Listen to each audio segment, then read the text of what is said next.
Okay, shit. All right, last night, apparently YouTube blocked my last stream because they're jackasses and because I used that Janelle Monáe song and they didn't appreciate that. So they blocked my stream worldwide. So I'd figured, fuck it.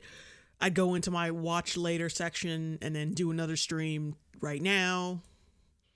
Because what the hell, I had some time on my hands.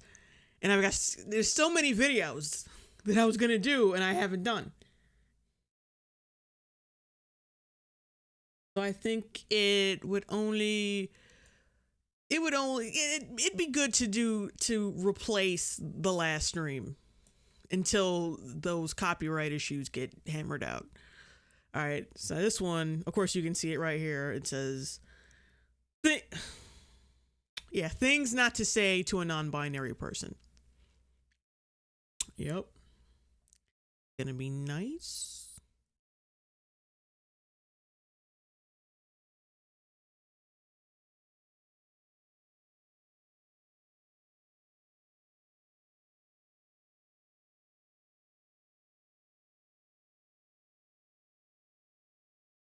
Are you a boy or a girl? Is it he or she or they or what? That's so in right now to be like #gender fluid. Where do you shop, in the men's or the women's section? Or unisex? Unisex! That word needs to die. That word needs to die. Isn't it just like a descriptor? It's just says, oh, here's a bathroom for people of both sexes. Or like here, this is something for both sexes, basically. But see, that reminds them that there is a gender binary, so that's why I guess they're so triggered by that word. Why the fuck why is the dude, the chick on the left, like, why does her hair look like, why does it look like spray paint? It looks like spray painted broccoli. What the fuck? Anyway, moving on. Things not to say to a non-binary person. Please shower is probably one of them, because some of these motherfuckers don't look clean. Like this guy. Like the one on the left. Yeah, he doesn't look washed. So what's going on down there? None. And he kind of looks, hold on, go back. He kind of looks like Alan Cumming, you know, the actor who played Nighthawk. What the fuck was his name?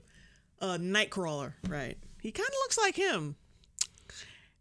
And yeah, I'm sorry for comparing you, Alan Cumming, to whatever this is. I'm sorry. So what's going on down there? None of your business. But see, this is what I don't fucking like. You want people to understand your pronouns and all that, but how are they going to understand that if they don't have an understanding of what your gender or non-gender is? That's what pisses me off about this whole fucking thing.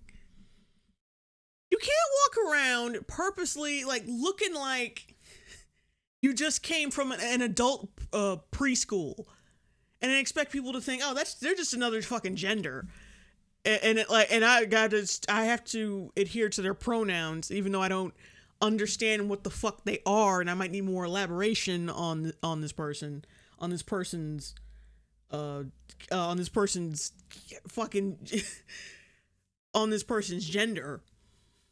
No. Like, how can you bar people from asking questions when they need answers?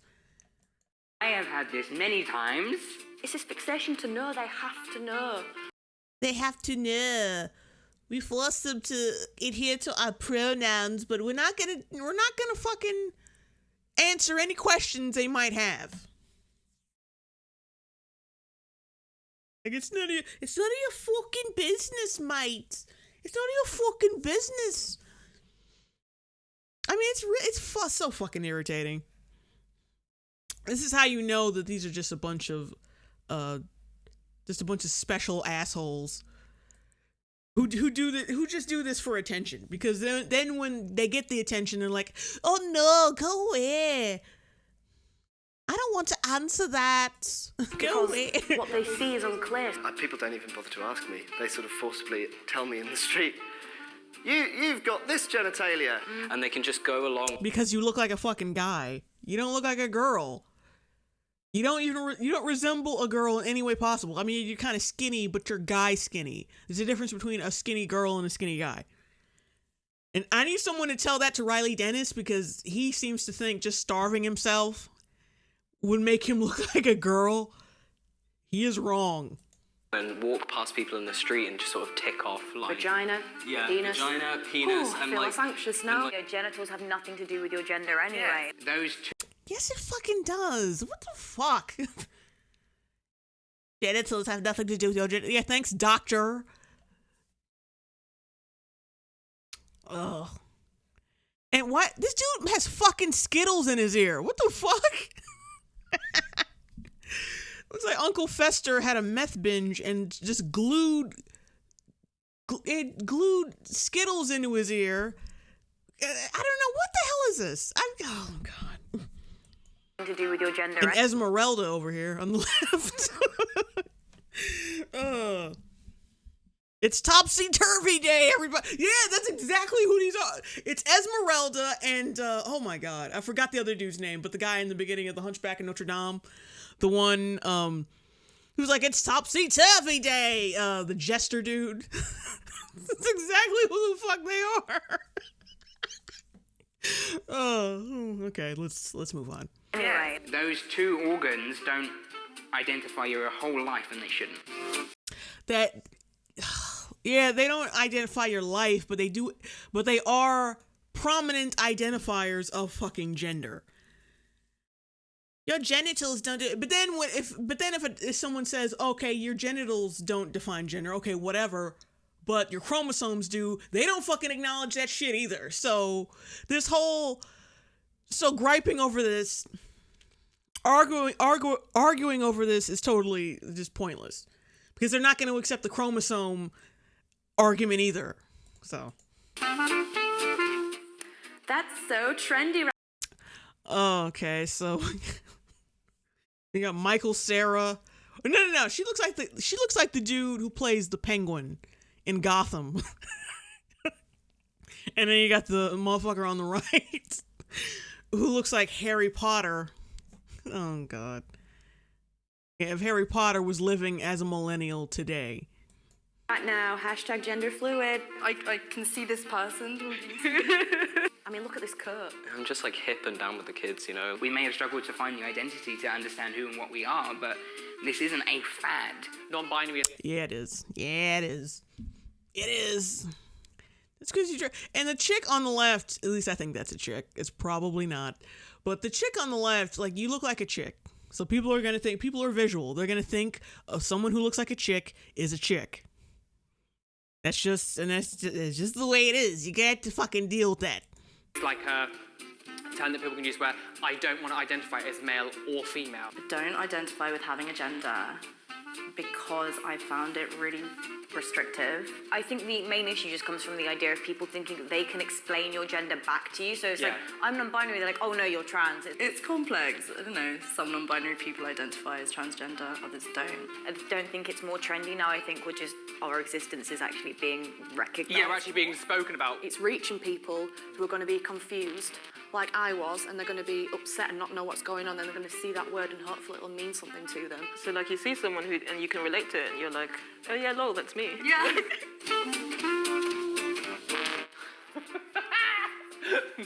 What toilet do you use? I kind of find myself having a breakdown about that on the daily. Whichever one I please. You look like a fucking girl.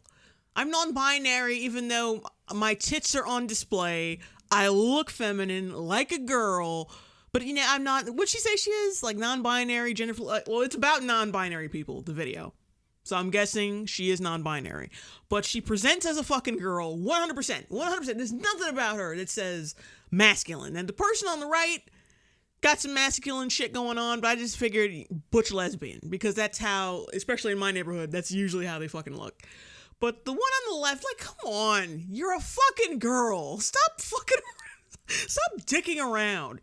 Like the amount of times that I've gone into women's bathrooms and it's like, oh, this is the women's bathroom? This woman in Mackie D's, McDonald's, like laughed at me and was like, I thought you were a man. And I was literally dragged out of the club by them and was asked, do I carry a card to identify whether I am trans or I should be using that toilet? I don't like to go in the male toilets at all because it's like I will be looked at, people think I'm a pervert. I will use male toilets unless I feel unsafe. I know that I definitely don't feel safe in a men's bathroom. Why not? Because you don't look trans. You look like a straight up girl. Like to a guy, they'll be like, "Oh, it's just a girl using the men's bathroom because the female bathroom was probably full or some shit." No one gives a shit about you. That's what a lot of these people.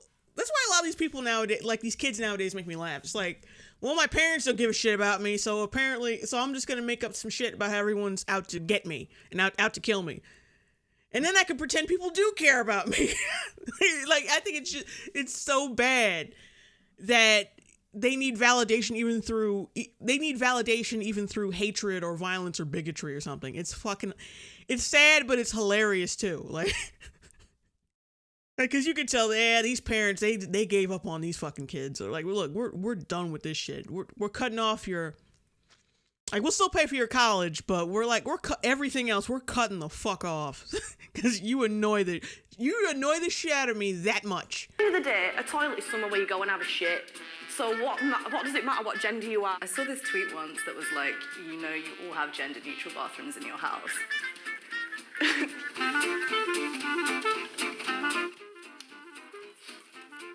But were you born a man or a woman? I mean, what? But it's so obvious that you... I mean, look at this person. Ain't right. Now, the one on the left, does that look like a chick in any way, shape, or form to any of you? No. It's clear that you were born a man. I don't think anyone has asked you that question. That's just me, though. Man or a woman? I mean, what is a man and what is a woman? I think a man a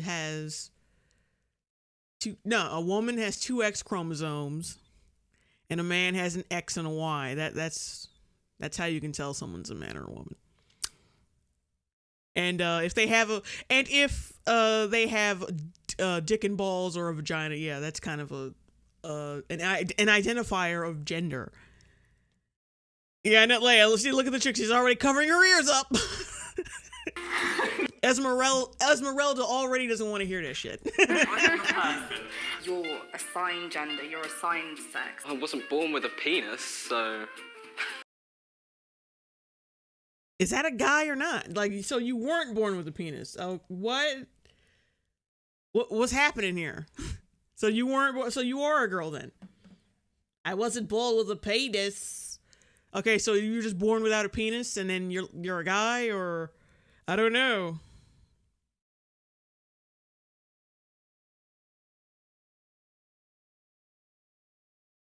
Okay, just looking at the thing for a second.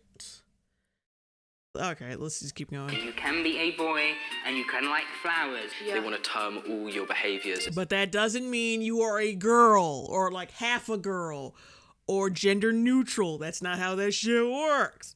It's either like a feminine or a masculine. See, I love how they don't even realize how they are also upholding gender roles. Like, okay, well, I like flowers and I like having ponytails. That must mean I'm a gal. It's like, fuck no. It just means you like shit that's not associated with your gender. So that doesn't mean you're the opposite gender. That's not how it fucking works.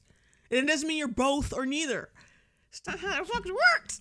Be a girl and you can like cars. Then determine which they think you're more strong in and put you in that box. I know, what do you know? The comments on this video, there are only two genders. Oh, I identify as an attack helicopter.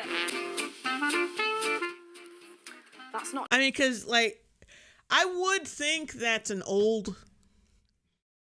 I would agree that is an overused joke, but then, like, when people say it in response to this silly-ass bullshit, I was just like, you know what? It's still relevant. It's still relevant. I can't help it. I can't help but be like, yeah, that joke is still needed. Because you sound fucking ridiculous, and you don't realize why you sound ridiculous. Ugh. Natural. This isn't natural, let's be honest. It literally is, though.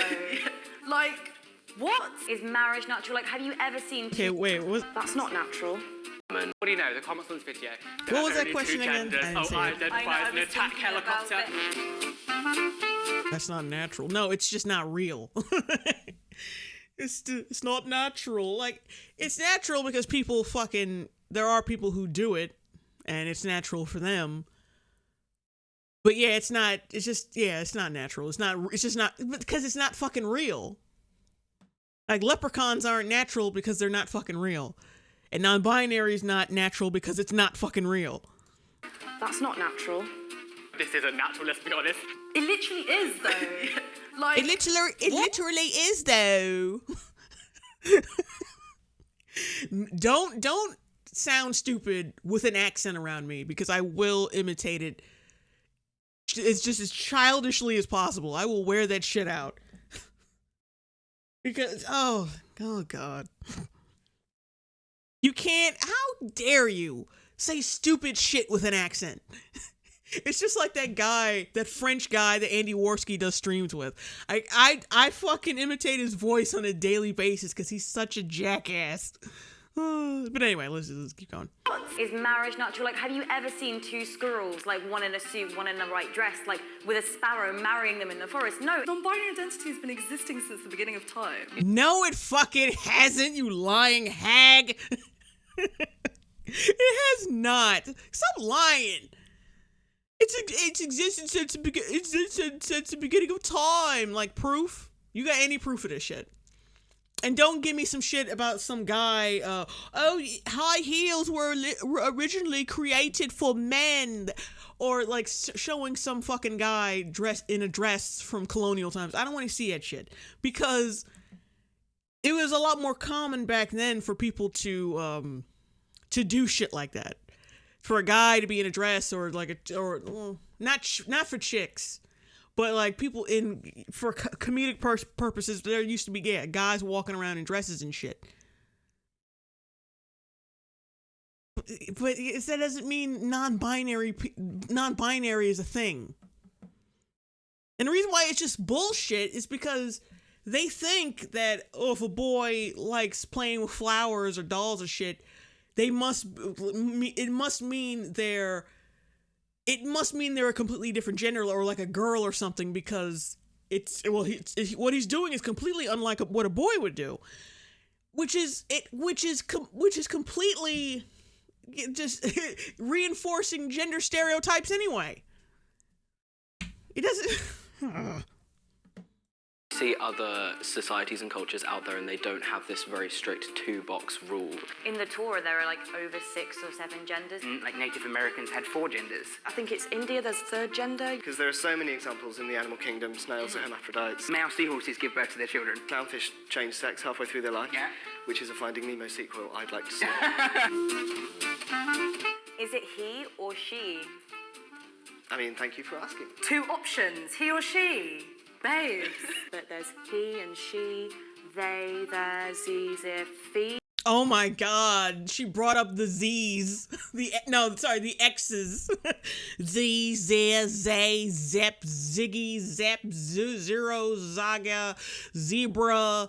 Like, motherfucker. No. Fuck. No. That's how you know. As soon as they bring up the Z shit, you know it's fake. Full stop. It's over. You completely lost me in this conversation. I know you're full of shit. It's done. As soon as you come in with that bullshit. Oh, wait a minute. Someone left me a super chat. Thank you. Oh my God, I'm not wearing my fucking glasses. Mascium, you're awesome. They're confusing gender with gender roles because they're incredibly stupid. Yeah. And they're stupid, and they're just emotionally just lost. I kind of like, on some level I feel sorry for them. All right, let's get back to this evil. As well. It can be confusing for someone because they don't know what you're presenting as necessarily. From about 6 feet away, they presume me to be female, and then they get closer and they're like, oh. I went in one shop and they're like, okay, sir, yeah, we'll keep on to that, thank you, sir. I walk into another shop 10 minutes later and they're like, yes, madam, I can't fucking win. Someone I can't fucking wait because some people are gonna look at you like, oh, that's probably like a young boy or whatever. Then some people will look at you and be like, oh yeah, you're a girl. But I don't believe anyone really mistook you for a boy unless they were like half blind or some shit. But yeah, humans. I've said this before. Humans are visual. We observe, and when those observations go to our brain, and then we treat you, and then we interpret people how our brain interprets people. Like we look at people and like, okay, you look like a girl, so you're obviously a fucking girl. It's not like bigotry, and it's not bigotry or oppression at all of any kind. It's just how we interpret people. We interpret them visual. We're visual, but humans are visual. We're not like rats where we can like, or like animals where we can like sniff out what someone is. Rats can sense disease. In like on other rats they intend on fucking, but that's rats. We can't do it. We can't sniff out genders. Like, oh, we're not gonna come back. Nobody's gonna come up behind you and sniff your asshole and be like, oh, clearly you are non-binary. Clearly you are completely genderless. Now that I've sniffed your asshole, oh, is that corn? No, it's not gonna work that way. Once that those pronouns used for them, then like. Yeah. That's why it's important. Any thought that I would be assumed female is like just the most uncomfortable feelings. And also like people do get pronouns wrong sometimes, but just like correct yourself. Yeah. And it's fine. And people are like, oh no, but I actually like really struggle changing pronouns because I've known you for a really long time. I'm like, yeah, imagine what it must be like to actually be a non-binary person. Yeah, exactly. Shut the fuck up. The most struggle you have mentioned is people mistaking you for another gender or not adhering to your silly ass fucking pronouns. There's no struggle in that whatsoever. Zero. Absolutely fine. I'm confident right now. I'll say it right fucking now. There is zero struggle in someone misgendering you. I'm sorry. That is not like, oh, someone called me a he instead of a she. My whole fucking day is ruined. Like, shut the hell up. It's just like, ever since, this is gonna sound fucking weird, but ever since 9/11, ever since 9/11, people have been like needing to be victims. Have you ever noticed that? Like before 9/11, it was kind of like we had like PC assholes trying to, just trying to ruin shit for people. But now it's just so rampant. Like, because like after 9/11 happened, we always had these like little terror warnings or trigger warnings. Wink, wink. And then they would always give us these like, oh, today is a red day. Today we are the most vulnerable against terrorism. And then some days we were blue, like we're at the least risk of terrorism. And like everyone was so instilled with fear against somebody, like someone's responsible for something. And I think that's just trickled down into this generation. Like we've been that generation, those generation of parents grew up in that raised children in that fear, in that terrified atmosphere, and then they brought up these complete wastes. Like 9/11 caused non-binary people. I'm saying I'm gonna go on record. I'm gonna say it right fucking now. 9/11 did non-binary. I'm gonna get kicked off YouTube for this shit. I mean, I'm half joking, but I think that's what happened. That's just me though. Like, you're struggling with grammar. I'm struggling with life. Do you shop in the men's or women's section? Both is good. Both is good. I don't understand why we're still saying this is a female piece of clothing or this is. Because men and women have different body types, and sometimes they need, and men and women have different body types, and clothes are tailored to our body types. Like, yeah, you can wear whatever the fuck you want, but you're still wearing women's clothing at the end of the day. I'm sorry, but you are. Like, but there's nothing wrong with that. The fact that they have to take away that stigma, it's almost like they find something wrong with it too.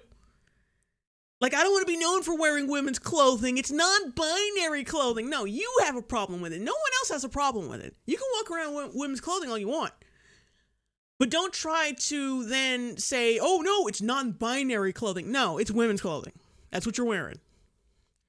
When Prince was alive and he was doing the damn thing, he wasn't going around saying, no, I'm wearing I'm wearing androgynous clothing, or I'm wearing non-binary clothing. He never did that shit because he wasn't some kind of punk-ass bitch. He's just like, yeah, I'm wearing a woman's shirt. What? Yeah, you're right. I'm wearing heels and shit on stage, doing this new age James Brown shit. What? But see, motherfuckers are so bitch made today, they can't even fucking admit, like, oh, I'm wearing women's clothing. No, it's, why do we put so much stigma on these clothing? Because they're fucking women's clothing. It's not a stigma. It's, you're wearing women's clothing. Now, no one would have a problem with it unless you have a problem with it. That's the issue. You have a problem with it, so other people have a problem with it. When you're uncomfortable, everyone else is going to be uncomfortable around you too. All right, get back to this. Oh, I'm ranting. The male piece of clothing. You have this whole store of all these wonderful things that you could open your mind to. Like, Sometimes I'll wear a crop top. Some days I would play with Barbies and wear a fairy dress. And sometimes I'll wear a suit. Other days I'd be in a Thunderbirds costume. but I'm not doing this for you. I'm doing this for me. This is my sort of armor and my portrayal of how I. Nobody said, like, no one even said they were, even assumed that you were doing it for them. You know, if you look weird, people are going to look at you. Like I said, we're visual people. We're going to look at what we find. We're going to notice what we think is weird. Sorry.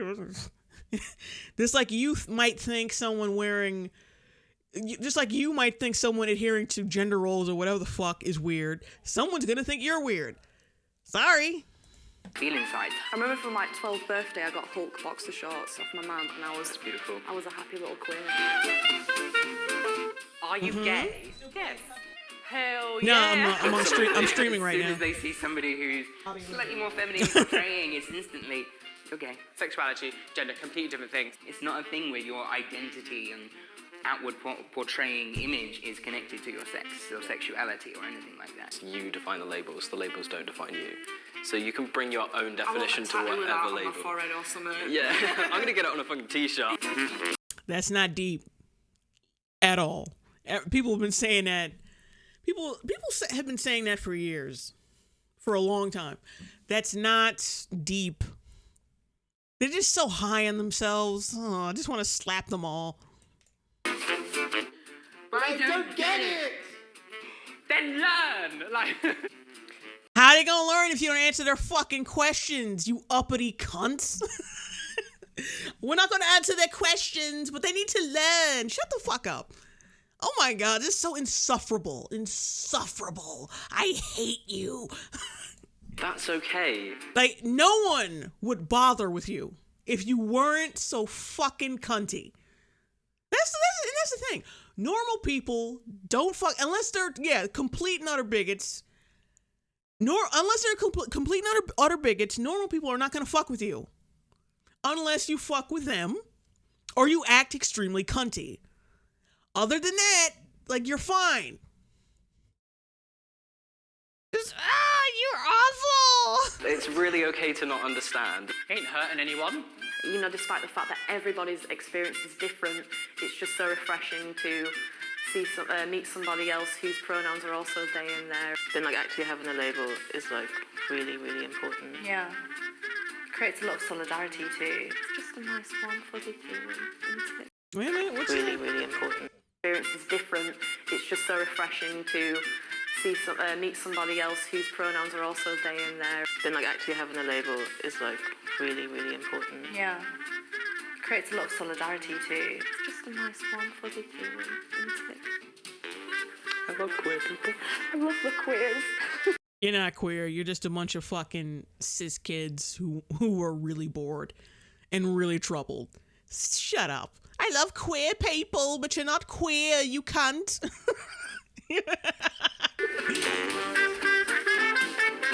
Oh, fuck yourselves. Anyway, next. All right, what we got? Shit. Elevator races. No. Go back up. Or is it down?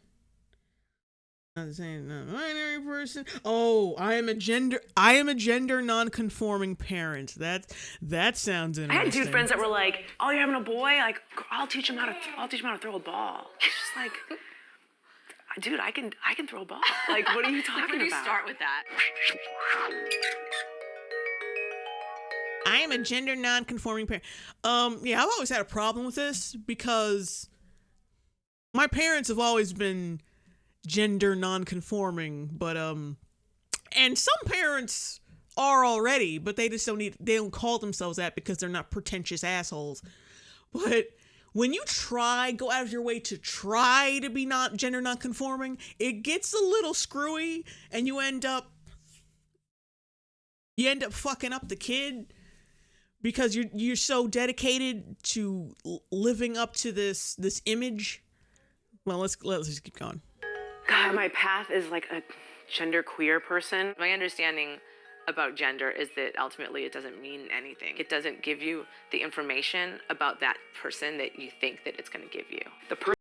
Sometimes it does, and sometimes it doesn't. I love how we don't want to dress the kid in blue or pink, so let's just give him all the fucking colors, just all the colors of the rainbow, because it can't be blue or pink or anything like that. So let's dress him up in all the fucking colors.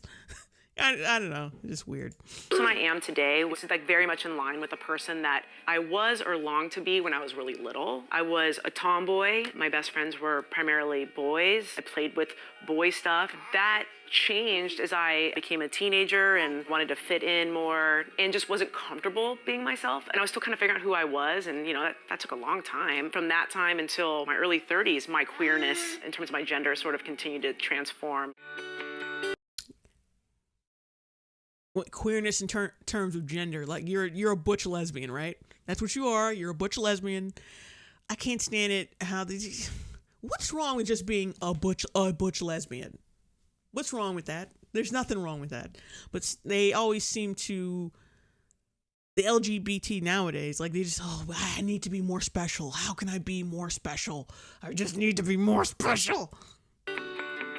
I was at the very beginning of deciding to try to have a baby by myself. So I've always known that I wanted to have kids someday. I thought I probably would end up trying to go down the path of having a baby alone also. I just didn't know if the right person was out there to take that journey with. When we got ready to go on our first date, my best friends at the time, they asked me to not talk about wanting to have kids with Michelle. I had brought it up, I think, on some other casual dates a little too soon. Wow. What? Oh, yeah, that's, That's a yeah. Why would you do that on like casual dates? You would bring up wanting children. Like, you are total pussy repellent. I hope you know that. Jesus. Because it was something that was important to me. But with Michelle, they said I should probably slow my roll a little bit, and then not knowing that she was actually trying to have a baby.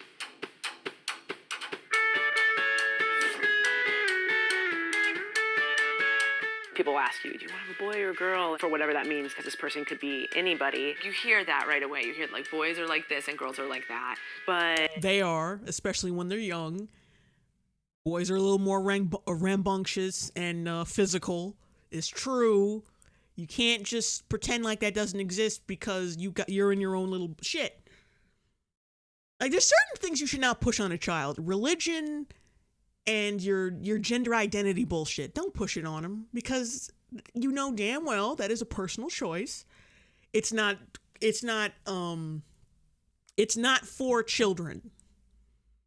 It's just too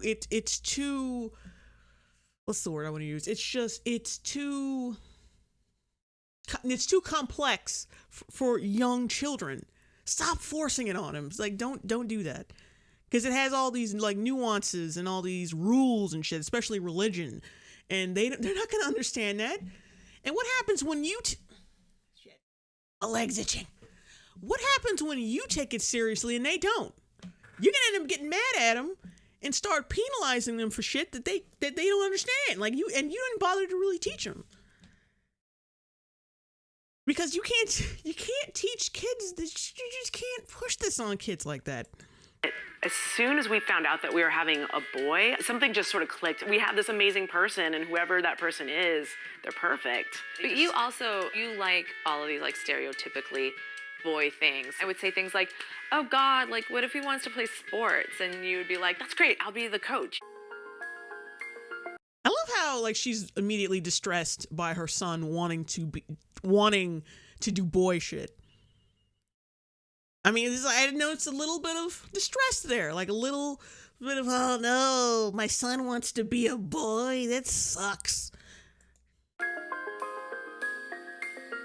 It's really... What the fuck did... Why is she dressed like she sells cosmetics from door to door? I don't know. Just funny. It's really funny because he's super into sports. Like maybe he was like an Olympic athlete in his past life. He just came with all of these sporting talents that are like visible at 17 months. That's what... No, it's almost like he's a fucking boy or something. Dash will like growing up. She just like easily relates to him on that level. I'm constantly trying to like queer my relationship with him and get him to wear tutus. He hates...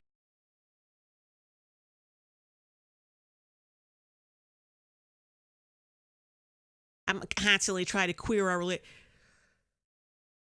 I have a feeling you shouldn't have children. Yeah. Call me an authoritarian or whatever, or prude or whatever. You shouldn't have children doing shit like that. Could you imagine a deeply religious person saying some shit like this about their kid? I'm trying to, Catholic up my kid. They keep wanting to like be their own person and shit. And, they want to play on the Sabbath or whatever the fuck. And that's not gangsta. That's not baller. That's not what Jesus is doing in the streets. Because if this was the other way around, if like a traditional family was talking about pushing something on their kid, it would be deemed as abusive. But we're like supposed to just accept this shit. Like, oh, family pushing shit on their kid that they don't want, and forcing them to be someone else. That's fine when the family like this does it.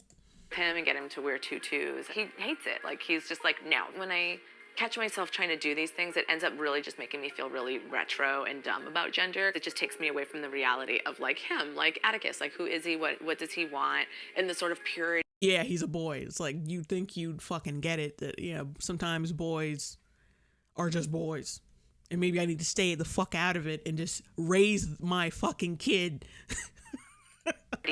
Of the things that he's interested in or delighted by. Obviously I want to support whatever he wants to be. Unless he does a lot more male shit, then I have to squash that down immediately. This group is the Roly Polies group. It's like this really big moms group. I certainly have like a moment of hesitation around hearing moms group. Are there dads there? Are there other people like me? I'm definitely aware. You're a fucking mom. Shut up. Am I gonna find people like me? You're a lesbian mom. This why can't you just be what you are instead of tacking on some other shit? It's like, please, Hillary Swank, get over yourself.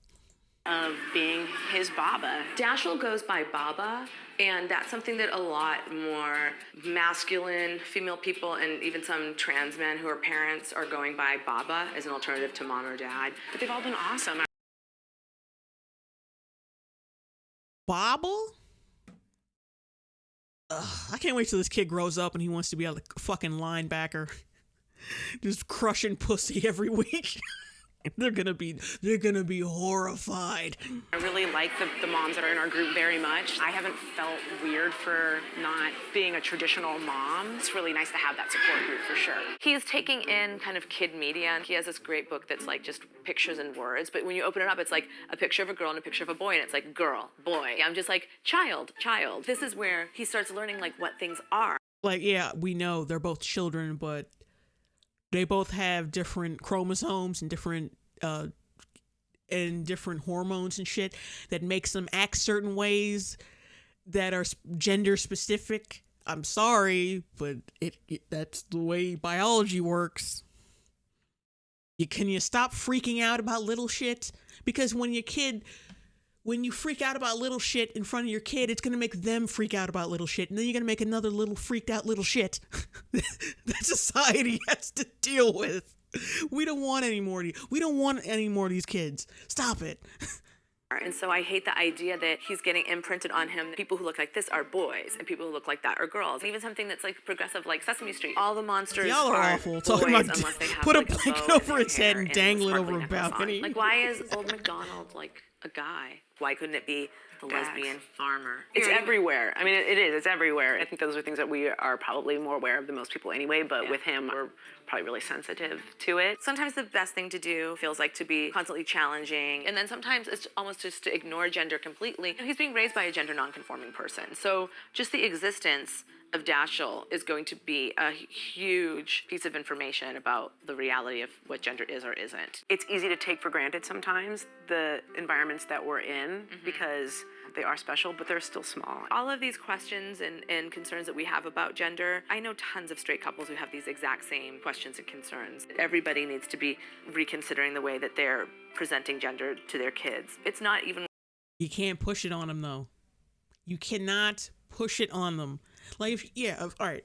If your kid comes to you and says, like, if it's a little girl and she comes to you and says, I don't want no Barbies. I want to go to the boys aisle and get like a Batman toy or whatever the fuck, or like get a like a pistol or whatever. Not a real one, but like I wanted like a toy pistol instead of a Barbie doll. Then just get them the fucking pistol. But purposely going out to buy them toys and shit before they even that you find appropriate before they even ask for it is fucking weird. You shouldn't push if you have to push it on them, then that should tell you something. That should tell you something right there. Whether or not Atticus is personally going to be a genderqueer or gender fluid person. Atticus could grow up and be a completely traditionally cisgendered male, and he needs to understand the variety of genders that are out there so he can be a respectful human being in the world. Yeah, because if he's cis, then automatically you have to assume that he's going to be totally disrespectful towards people and their genders. Even though we're his parents, if he turns out being his born gender, then he's predisposed to being a bigoted asshole. These parents horrify me. They horrify me just as much as deeply like devout religious parents who force religion onto their kids. They horrify me just as much. And that's some equality for your ass. All right, let's see what we got next.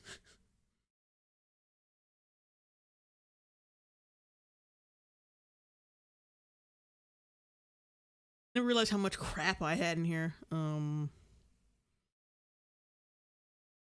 Holy shit, remember that video I did on that chick who reviewed Ghostbusters? Like she did a feminist review of Ghostbusters. Remember the video I did on that? Well, she's got another video. It's an old one, but still, like, it says queer coding Disney's male animated villains. Oh boy. I can smell the homophobia right now.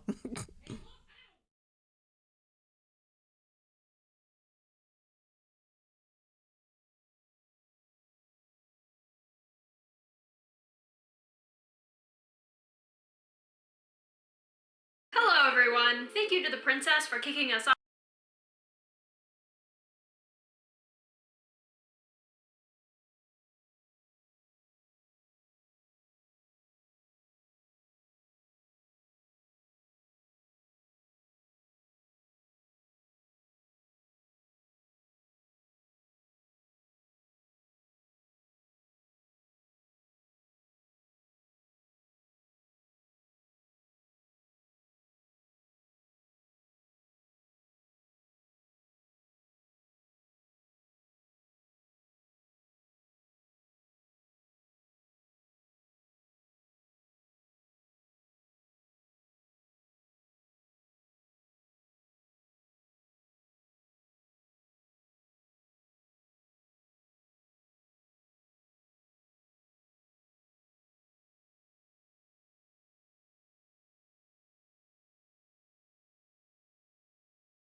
Off yesterday with some super cool facts about her favorite female villain, Maleficent. And so it only makes sense that today's topic is favorite male villain. But the thing is, I don't really have one. I don't hate them or anything, but no one really stands out in my mind. But when I was doing the planning for this video, I was looking pretty closely at the male villains, and I started to notice a few things. Isn't it weird how often male villains are creepy?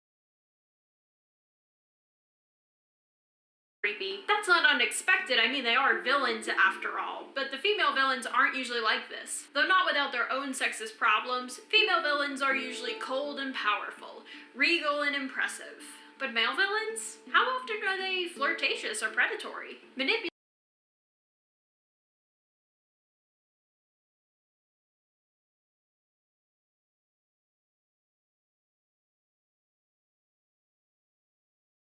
physically weak, or easily frightened? How often are they sassy, thin, or well-dressed? These aren't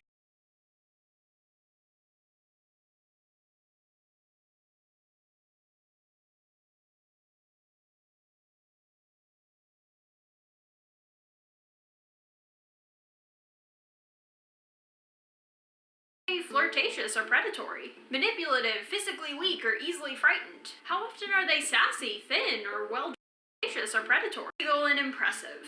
But male villains? How often are they flirtatious or predatory?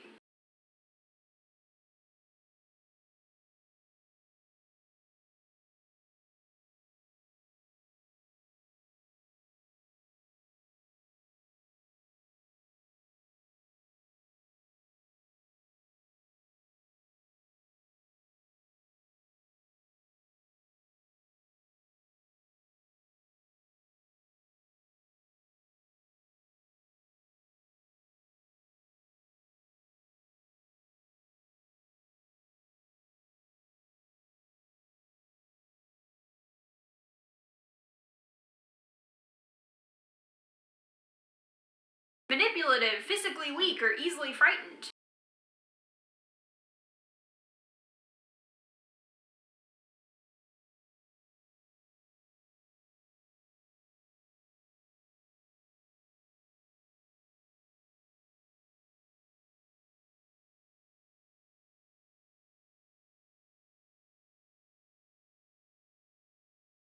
How often are they sassy, thin, or well-dressed? These aren't a smattering of random characteristics. These kind of traits are grouped together pretty frequently in the form of what's known as the sissy archetype. A sissy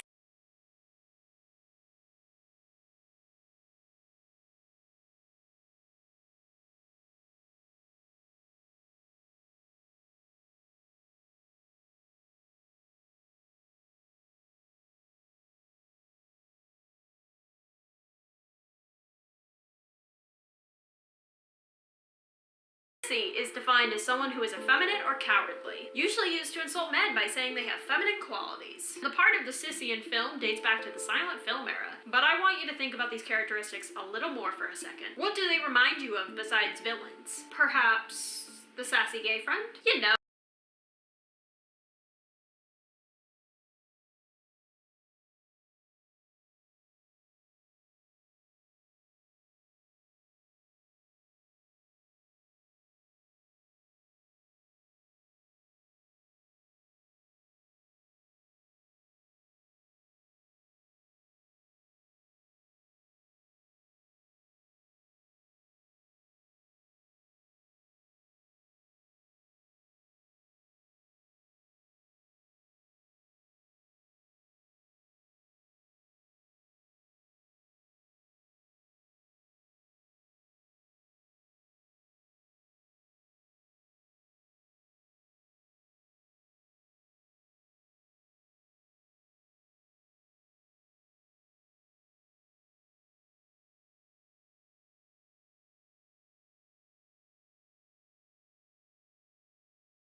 Little more for a second. What do they remind you of besides villains? Perhaps the sassy gay friend? You know, the thin, weak, limp-wristed guy who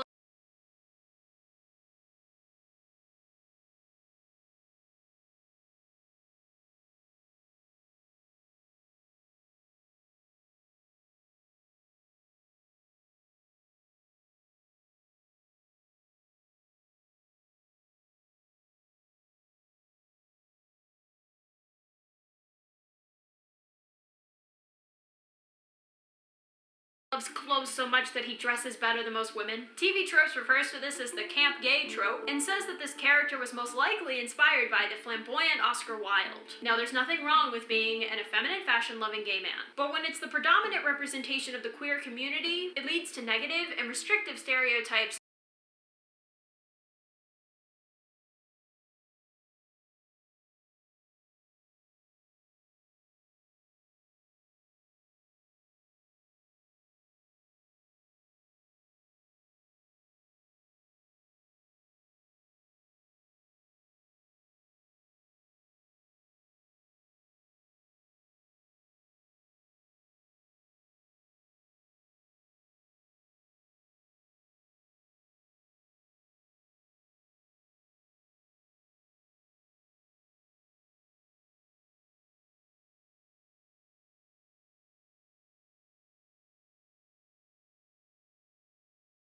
Of an extremely diverse community. And to take it one step further, the problem is even worse when this kind of character only appears in children's media as the villain. Now, characters that fit the camp Holy gay trope, shit! like Damien Thank you for Mean reminding Girls, me or like that my 90% mic was of the off. characters Damn in it! Birdcage are usually forthcoming about being gay.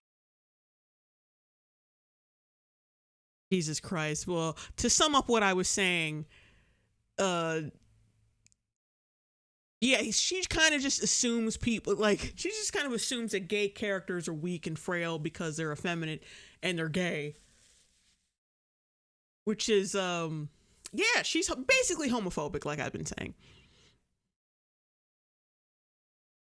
Damien from Mean Girls, or like 90% of the characters in the Birdcage, are usually forthcoming about being gay. Disney villains are not. How are the... Yeah, see, but Robin Williams wasn't, his character in the Birdcage wasn't effeminate at all. He was kind of the man in him and Albert's relationship. Can't really use that as an example. Connected. And how can villains like Frollo and Jafar fall into these effeminate sissy villain categories? They're fucking effeminate because they're voiced by British actors. Let's just be real about it. They're effeminate because they have pseudo British accents. That's why they're effeminate. And Frollo is not effeminate. He just wears that fucking dress. I mean, he was still thirsting after Esmeralda. How can you say a character is gay if they're thirsting through the whole fucking movie or thirsting after hot-ass women? You just assume they're gay. See, you assume they're gay because of how they look. So that's your problem. This is more of your homophobia than everyone else's homophobia, than Disney's homophobia.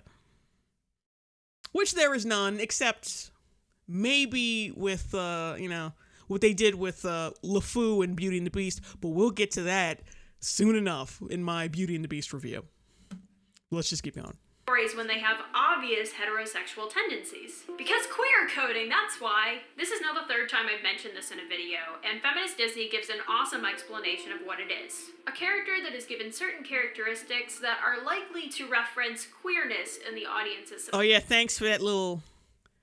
They don't even have a name. It's just their URL from some fucking website. Feminist Disney. Yeah,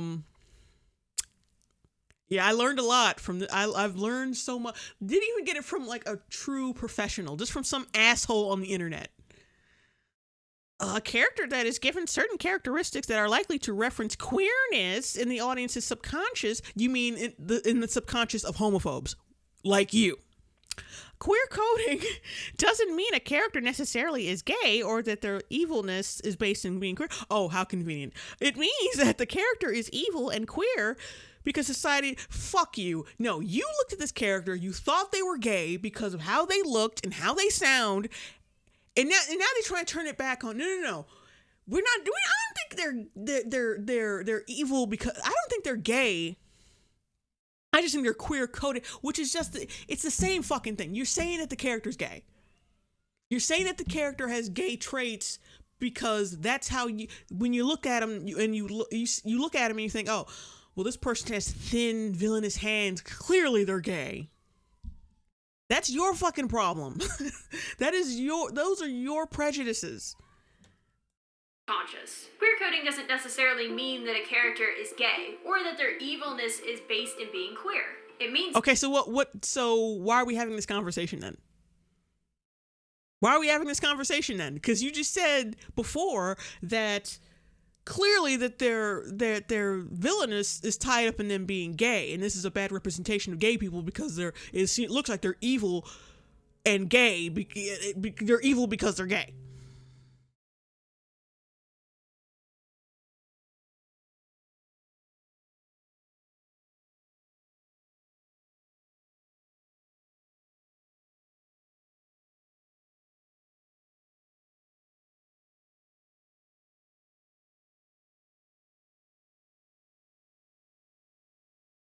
All right, I'm just looking at the chat one more time.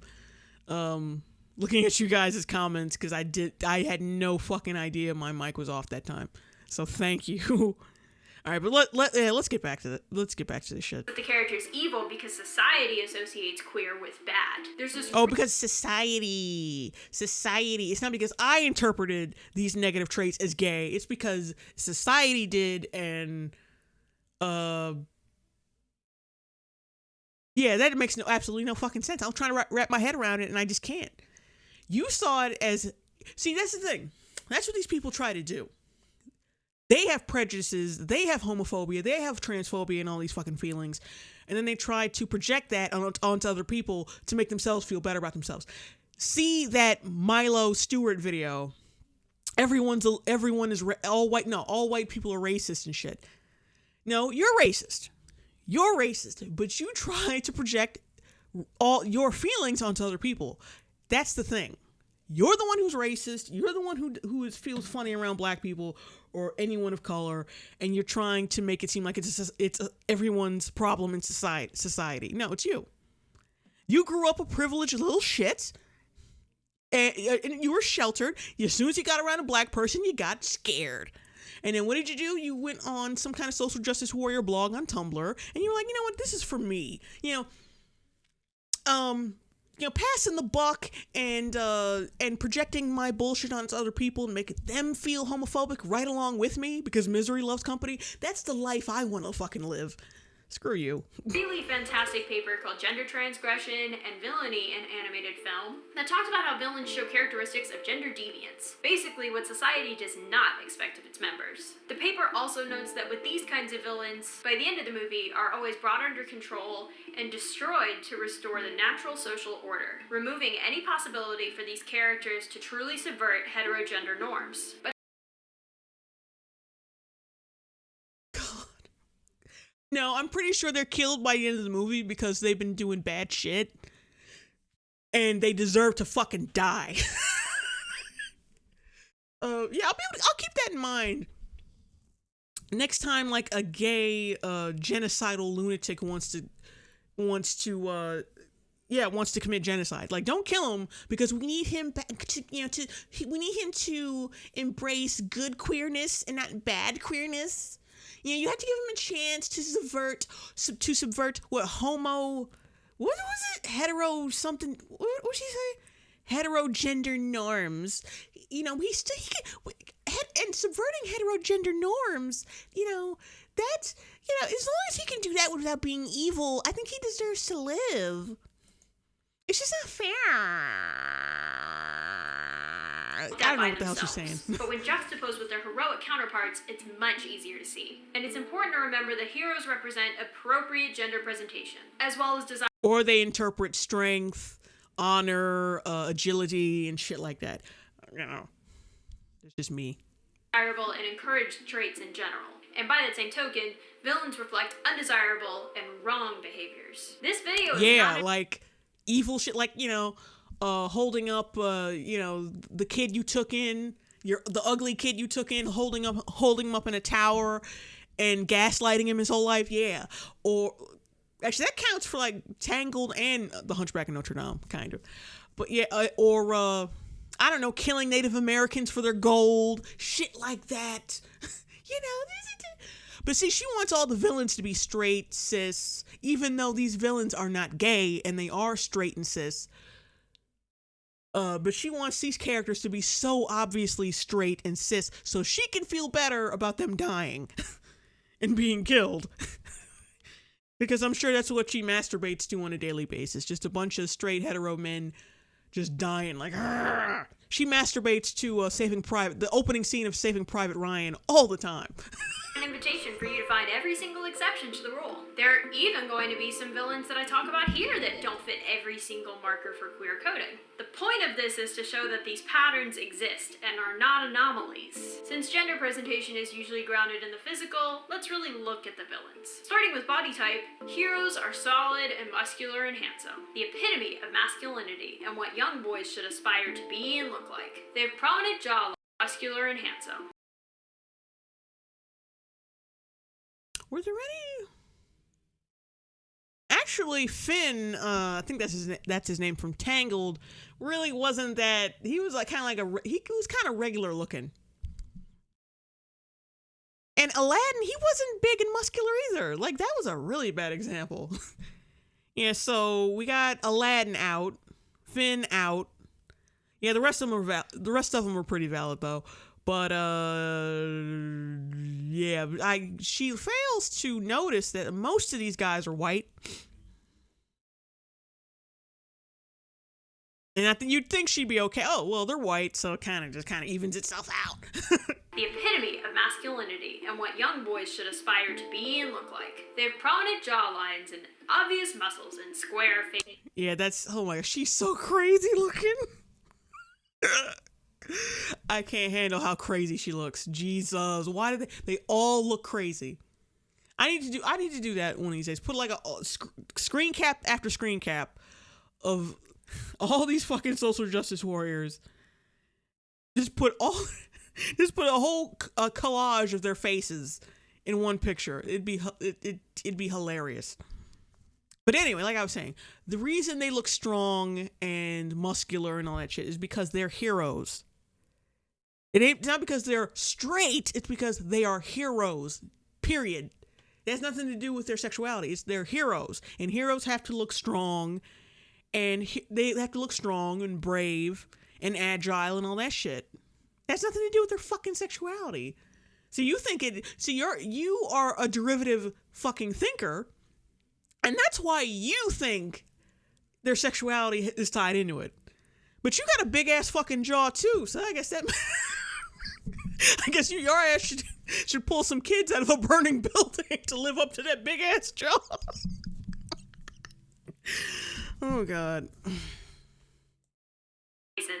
And of course, Disney heroes almost always end up with a Disney heroine. And male villains can be these things, like Gaston or Rourke or Clayton or Hans. But more often they're not. In fact, oh yeah, I love how she's. Oh yeah, they got these white villains too, who kind of look like they could be the hero. They got the strong jaw and they're all muscular and shit. But I'm not gonna just fuck that. Just ignore that.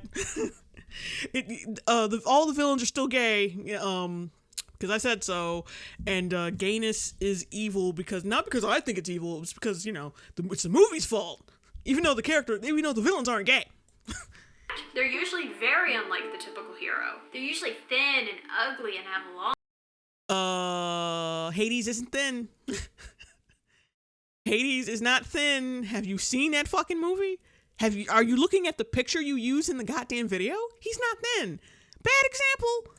Long, narrow faces. And it's James Woods. It's James fucking Woods. He's like the exact. Have you seen any of his other movies?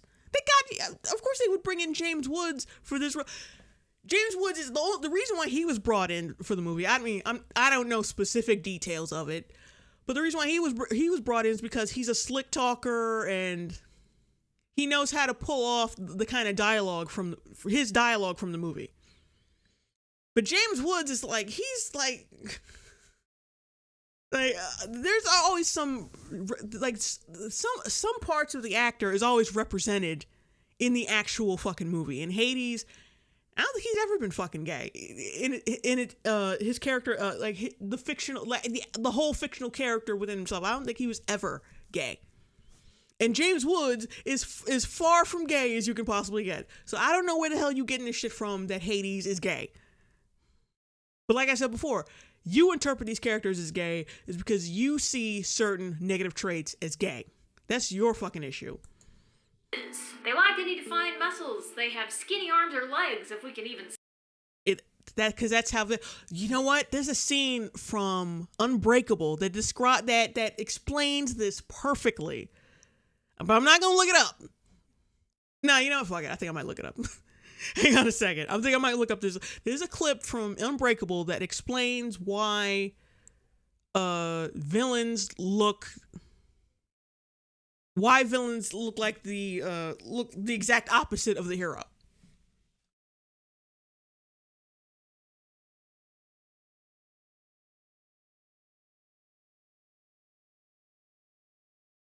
All right, let me see if I can find this shit. Probably not. Okay, wait a minute. Maybe I can find this. Oh, hang on. Fritz Campion's own library. This is before the first issue of the comic book hit the stands in 1968. It's a classic depiction of good versus evil. Notice the square jaw of Slayer. Okay. I think I found it. I just have to wait. Can you guys see it? Okay, you guys can see it. Okay. So, all right, listen to this. This is basically the whole reasoning behind that. Fritz Campion's own library. This is before the first issue of the comic book hit the stands in 1968. It's a classic depiction of good versus evil. Notice the square jaw of Slayer, common in most comic heroes, and the slightly disproportionate size of Jaguaro's head to his body. This again is common, but only in villains. The thing to notice about this piece, the thing that makes it very, very special, is its realistic depiction of its figures. When the characters reached the magazine, they were exaggerated, as always happens. This is vintage.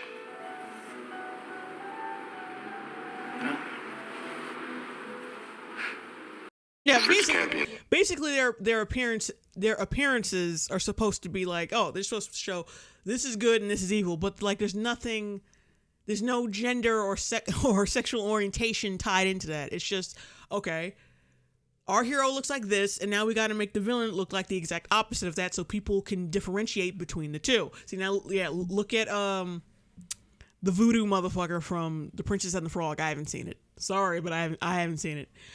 But yeah, look at him. Like, in comparison to the heroes of the film, he's wearing dark clothes, like dark colors and shit. His waist is skinny while his shoulder, like he's completely disproportionate looking, as Samuel L. Jackson said. And yeah, he's real slender and like creepy looking. Villains are supposed to look kind of creepy.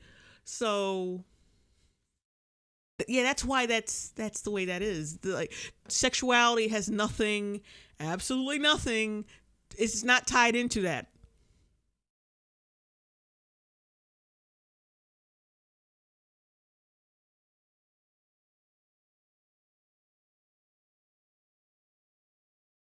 And just looking at the chat right quick.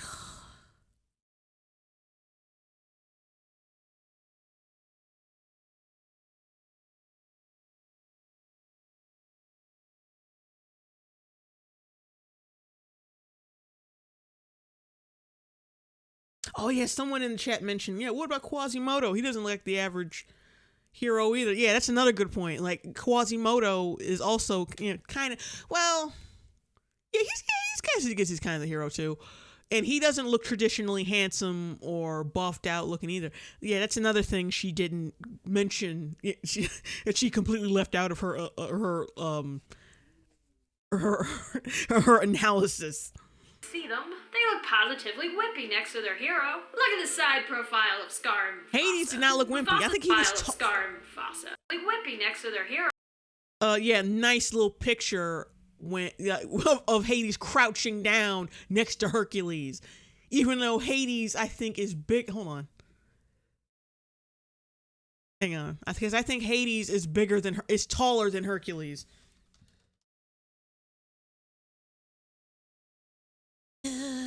Let me see. See? Look at this. Hades is bigger than Hercules. Hold on, let me see if I have to. Oh shit, son of a. I hate this new Google image bullshit. I can't stand it. But look how much bigger he is. Hold on, let me see if we can get a better picture. Yeah, look how much bigger he is. He's so much bigger than Hercules. You a lion ass bitch. What you think? She must really think people are stupid.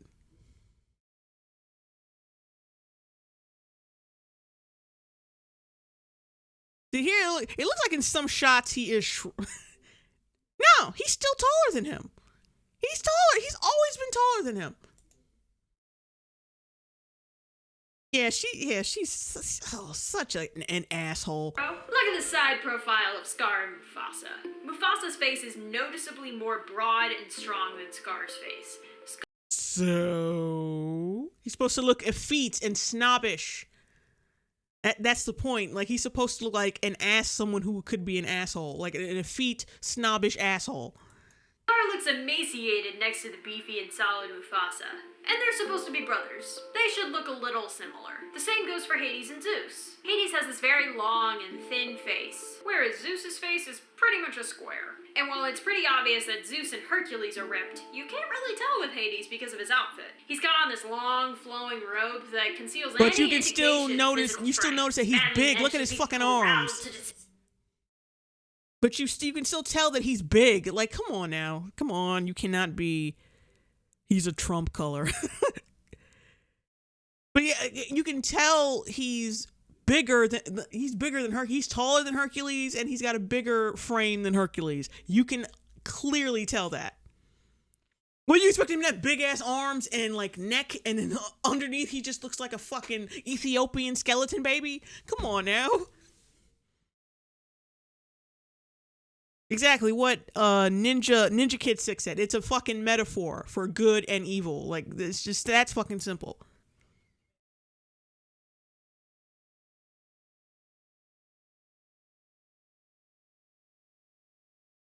Display their bodies. And they usually do, but cowardly and sissy, man. And fucking Aladdin never looked big and buff. He looked like a regular dude struggling for. I mean, he didn't look thin, even though he should have if he was struggling for food. But of course, he was gonna look like a little teensy bit athletic because he's always running from. Oh my God, these fucking screen caps. These. Oh my God, I have to save these. I have to start saving these. All right, hang on 1 second. I just want to get this. I don't know if you guys can see that of me.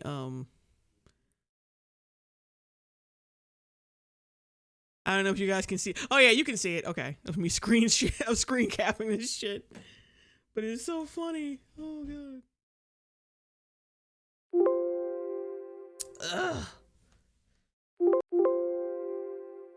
Bitch.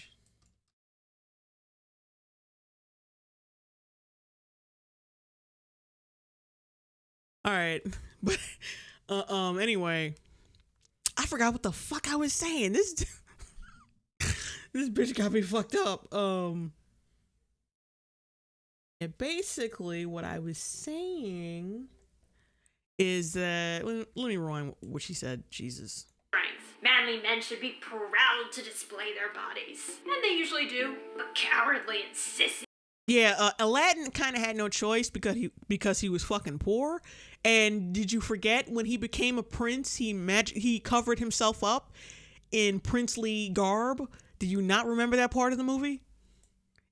Like, yeah, no, him showing off his body was not pride, it was poverty, bitch. Men like Jafar and Hades and Frollo wear dresses. For one thing, those aren't dresses. This is a robe. I mean, you probably can't see my cursor, but what Hades is wearing is a fucking is it like a toga? Because it was Greek mythology. So technically, what he's wearing is like a toga, right? Or some variation of that. Whatever. But they're not dresses. They're just long gowns and shit. That's something, because Frollo was a judge. That's what judges wear. Have you not seen a fucking judge in present day? They basically wear shit like that now, but it's just updated. It doesn't look that flowy, but they still wear long shit like that. So you're saying a judge is just wearing a skirt? Like, and plus, and Jafar is a sorcerer. They always wore long shit like this. So, yeah. Your arguments are completely invalid. You sound like a fucking retard, and you look like one too. Jesus Christ. And when they don't wear dresses, it's not like their fashion is a ton more traditionally masculine anyway. When we talk about wardrobe, Governor Ratcliffe and Pocahontas is probably... It's not like their fashion is... And Hades and Frollo wear dresses. And when they don't wear dresses, it's not like their fashion is a ton more traditionally masculine anyway. When we Oh yeah, judge outfit is not traditionally well, it's not, because men and women can both wear, because if you're a judge, you have to wear that shit. But they're not, just because it's not traditionally masculine doesn't mean it's feminine. Like, you're such a jackass. talk about wardrobe, Governor Ratcliffe from Pocahontas is probably the best example. Oh, let's see, there are just so many things. His wardrobe is pink, a dark magenta pink, but a pink nonetheless, which a Disney hero would never be caught wearing, but would... What? Hang on. Pink nonetheless, which a Disney hero would never be caught wearing, but would probably make fun of a man for wearing because it's a girl. Did you forget that Aurora wore a pink dress? That Cinderella also wore pink? Mulan wore pink. Hold on. There's a picture of Mulan in pink. Her fucking outfit before she went to war was fucking pink. Hold on. Let's look it up.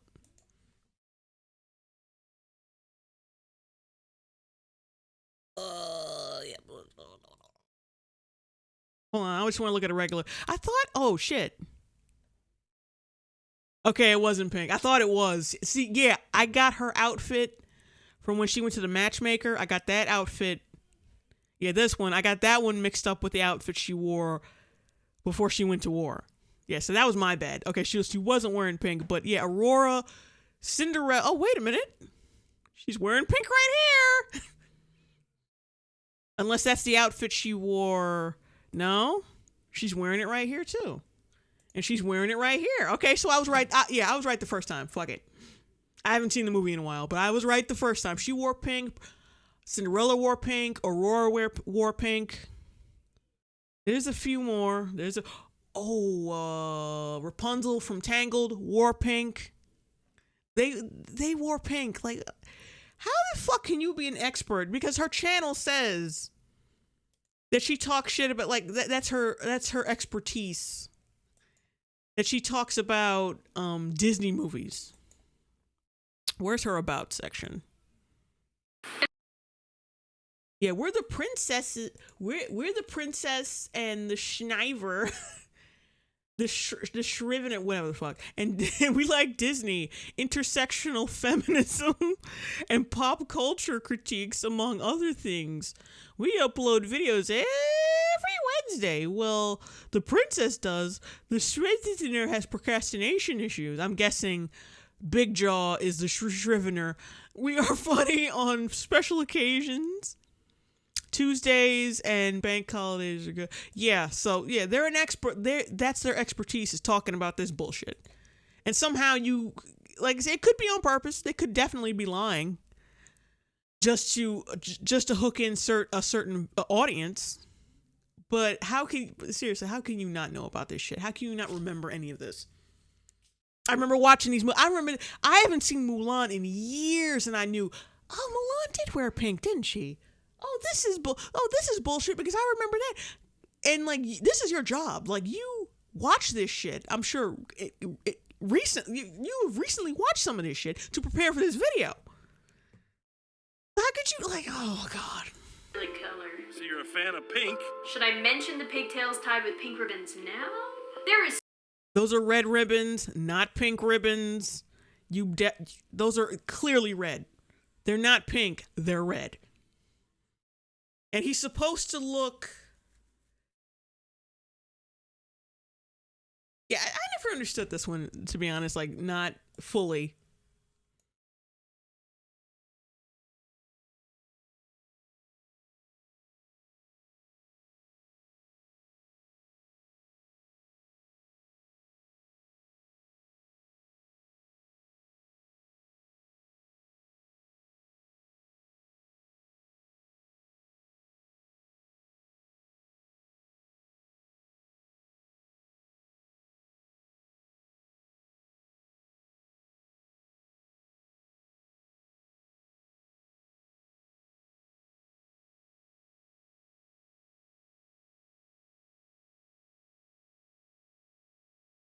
All right, okay.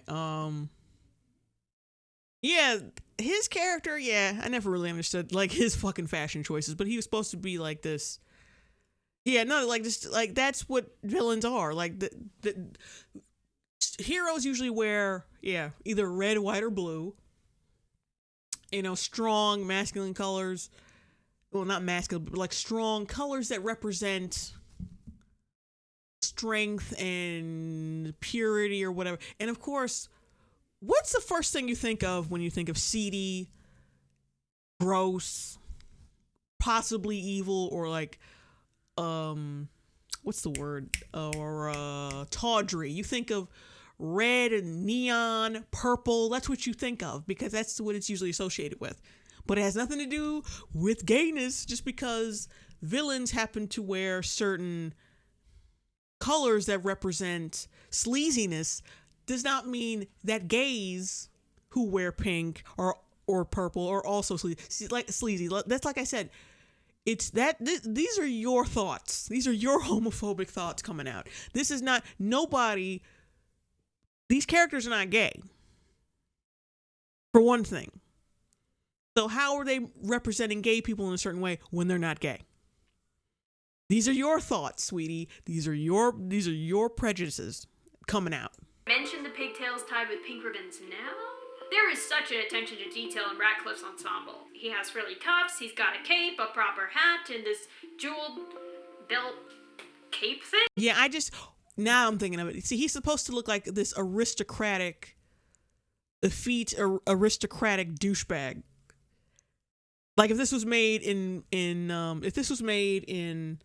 present day times, he would probably be wearing a shirt with the like one of those really like actually kind of like the bullshit she's wearing. But he'd be wearing those fucking jeans with the chains on them, constantly with a cell phone attached to his head. and yeah, he'd be wearing like the douchiest shit that we have out now. It has nothing to do with being gay. Yeah, he's supposed to represent like the overindulgent elite, basically. And he is a villain, so. John Smith's running around the woods in this simple manly outfit because men don't care about their clothing. Because he's a fucking soldier, you twat. Yeah, he was a soldier, right? John Smith? Yeah. Because he's a fucking soldier. What else? Why would he dress like his I forgot his fucking name already. But why would he dress like the other guy? He's a fucking soldier. Anyway. Appearance? They're men of action. They go out and do things. And just this. Yes. This entire scene, actually, now that I think about it. Jesus Christ. Oh, come on. Okay. A dandy, a fop. Yeah. I'm reading the chat.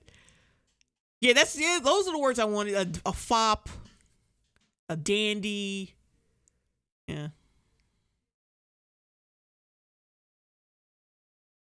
Like he's supposed to represent like overly rich, overly indulgent. That's what he's supposed to, and greed. That's what he's supposed to represent. That's what this is. Like if you think that Disney, if they are like this bigoted group of people, like if they are this bigoted company, why would they put gay people in their movies anyway? Or gayness in their movie in general?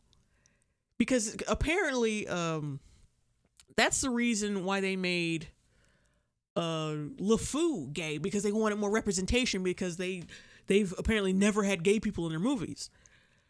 So that means they've had representation in these movies, right? But why would they put gayness in their movies now, but then later on say, "Oh no, we never had gay people in our movies. Here's gay LeFou for Beauty and the Beast." And it's just not adding up. Why do male villains usually have ghost makeup? Like darkened eyelids and lips? That's not makeup. He's a fucking god. Like, he's a fucking... Why do they have makeup? You know these aren't real actors, right? You know, they're animated. So whatever they got on... Actually, now that I think about it, why do male villains usually have ghost makeup?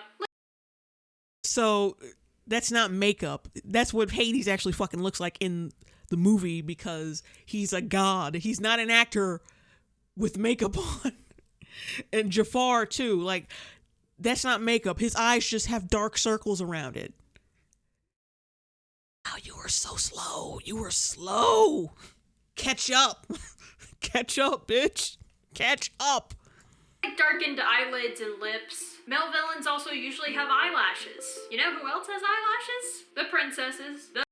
Yeah, because having eyelashes is a girl thing. I've seen plenty of men with, like, gorgeous eyelashes. Doesn't mean they're gay. It's not really a feminine thing. Unless you're talking about, like, those really big fucking Shirley Temple eyelashes or whatever. You know who else has eyelashes? Women. Gay. Men are evil. The villainesses, the female characters. You know who doesn't have eyelashes? Literally any other male character.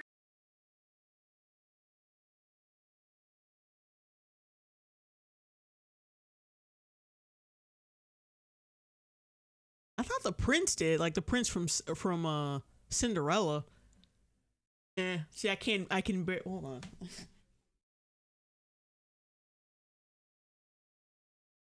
I love how this is total proof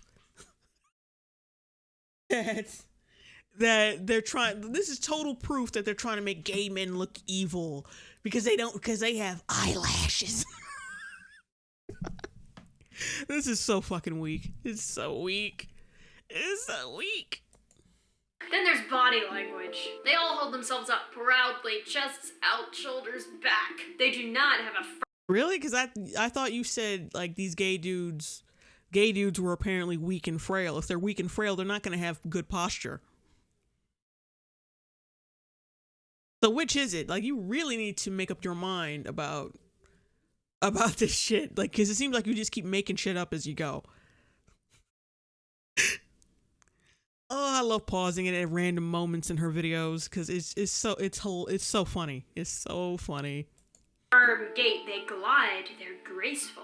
To put it in the simplest terms, these male Disney villains are most likened to female Disney villains. Think about it. The faces, the implied makeup, the posture, the clothing. They don't have makeup because they're actual, like, in their universe, they're actual fucking people. You idiots. This is because they... Oh, this character, you have dark circles over around your eyes. Are you wearing makeup? No, some people just have dark circles around their eyes. You're just slow. You're not running that fast. Like, everyone else is, like, ahead of you right now. And the body types are all trademarks of the most famous Disney. But these women don't have except for, no. They don't have exaggerated fucking looks, though. His villains are supposed to be usually, villains are exaggerated. The male ones, at least. But I mean, well, Maleficent has the horns and the cheekbones, and she's got that big ass robe. But the Cinderella villain is basically, she's not exaggerated because she's just a normal fucking person. The same thing goes for the mother from Tangled and the chick from Snow White. well, the chick from Snow White, they're exaggerated with certain. Some of these female villains are exaggerated when it comes to clothing. Their appearance is exaggerated through clothing. But like Tangled and Cinderella, they're just they're just normal people. This is like their abusiveness and their evilness is very low tech. So they're not gonna be too exaggerated, because you're supposed to be like, okay, is this person evil or not? I mean, Cinderella's stepmom did have those like evil green eyes that they would focus on sometimes. So in that way, like, you knew she was evil or was gonna be evil through that. But because it was a real life, these were more those Tangled and Cinderella more focused on more grounded evil, while Snow White and Maleficent was more about grandiose, magical, supernatural evil. And what made them exaggerated was the way they dressed, the purple and the gowns and shit, and like the high collars. That's how they were exaggerated. Female villains. So it's a double whammy, because it's bad for a man to have feminine qualities. And men... Shut up. Because I'm sure there's some Disney characters who weren't 100% masculine. Like Aladdin wasn't 100% like, he wasn't a huge toughie. He wasn't traditionally masculine or tough or whatever. Like, yeah, he was a guy, but he wasn't like let's say he wasn't Phoebus from Hunchback of Notre Dame. He wasn't going around knocking motherfuckers out. He was just like a regular guy. You cannot use regular guys as a fucking example of this shit, because it doesn't count. Like, because we're talking about archetypes, like hero and villain archetypes, and you're using like Aladdin, who's not supposed to be a traditional a traditional hero, as an example. So it doesn't fucking work. With feminine qualities are automatically assumed to be gay. Yeah, Aladdin, the Hunchback. Who else? Aladdin, the Hunchback. Finn, not a traditional villain, like not a traditional hero, because he started out as just like a squashbuckling asshole at first. Yeah, technically he's not even really a fucking hero. So I don't know where the hell she's getting this from. Which kind of just enforces these traditional ideas of gender role, and that masculine and feminine should be together, or that a person has to be either one of these things to be considered normal. I don't know, is that more like a quadruple whammy? Male villains are usually given feminine traits because being a woman is bad, but being a man who acts like a woman is worse. But they're not doing this anymore, right? We're past that subtle, ingrained homophobia of the entire history of... You're the homophobe, sweetie. You're the homophobe, because these characters are not gay. Nor are they gay coded. Which is just a fancy word for stereotype. Gay coded is just a fancy word for stereotypes.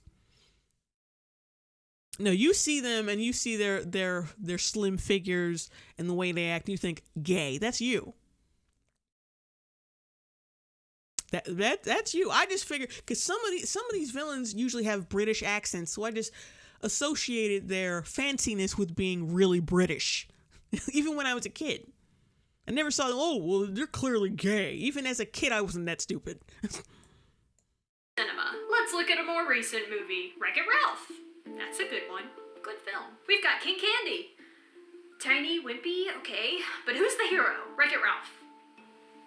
Yeah, super buff, really huge. Yeah, but Wreck-It Ralph's wearing something that looks vaguely purple.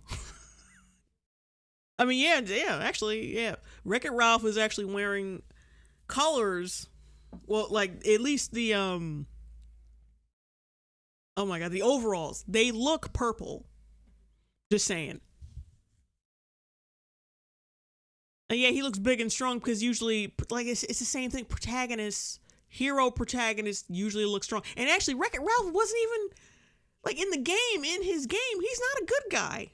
He's a villain. And he's wearing purple overalls. You fucking retard. I mean, like, he does end up having to be the hero, but he is the villain. He was the villain in his game, from what I remember of the movie. But like that's just sad. She watches these movies to prepare for these videos. I haven't seen fucking Wreck-It Ralph in years. I only seen it once. And I still know more about the movie than she does.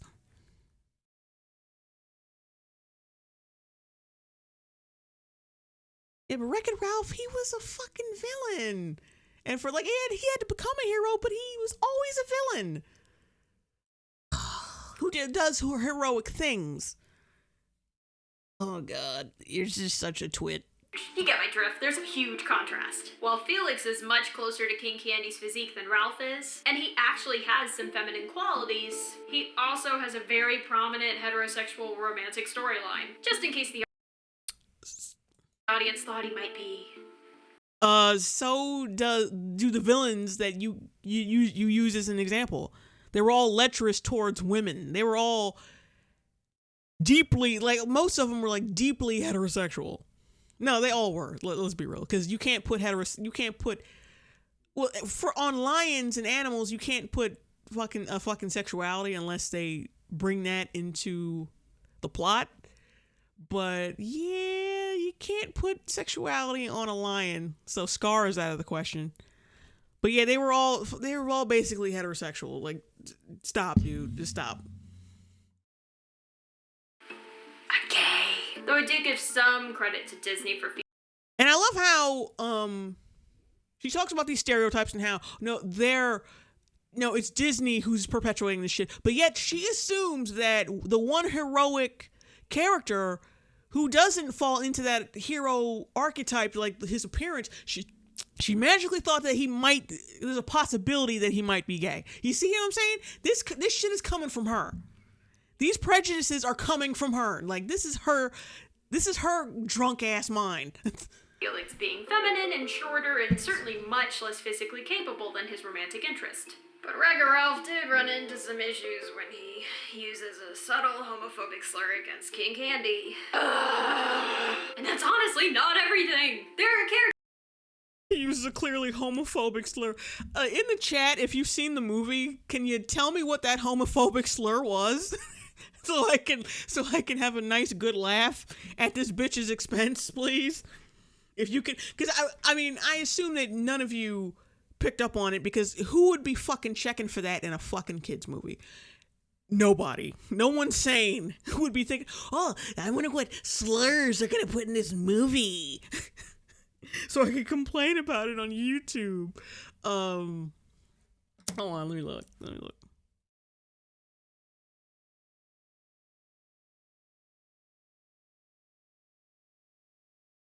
Waiting for, like, seeing if you guys know in the chat. He said he called Alice Valentine says he called him a vanilla wafer or something. How are you? Is that what it was? Oh my God! If that's what it was, then how the fuck is that homophobic?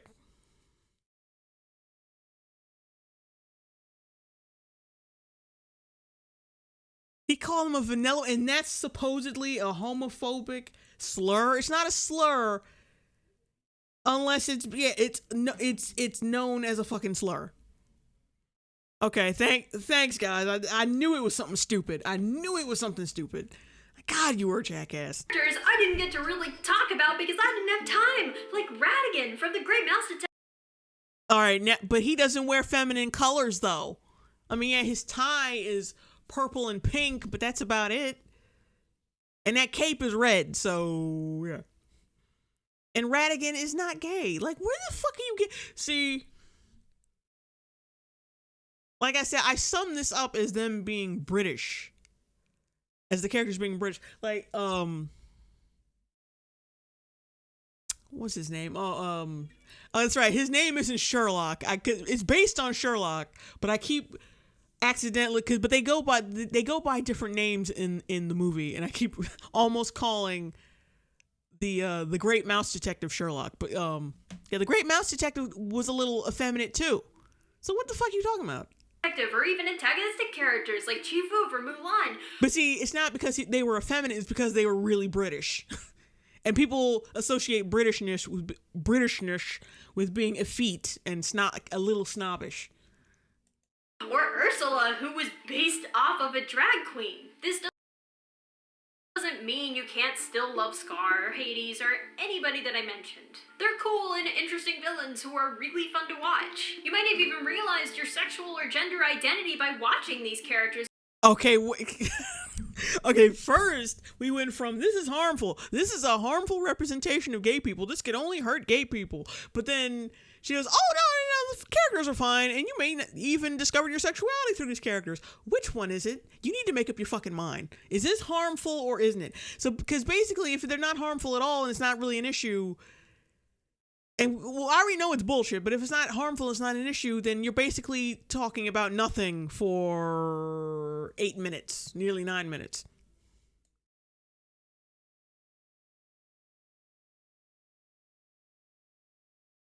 I mean, oh God. When you were younger. And the fact that these characters are problematic and reflect this idea that queer is bad does not make... No, that's you, bitch. You don't like gay men. You associate gay men with deviancy and evil. That is your problem. That is you. It's just like when people look at a character, like a female, or any character with a big ass, and they're like, oh, their character is clearly black-coded because they have a big ass. No, you believe all black people have big asses. That's you. No one... That's your fucking prejudice. That's not the creator's prejudice. Now, there is obvious shit like Jar Jar Binks and those little two twin robots from Transformers 2.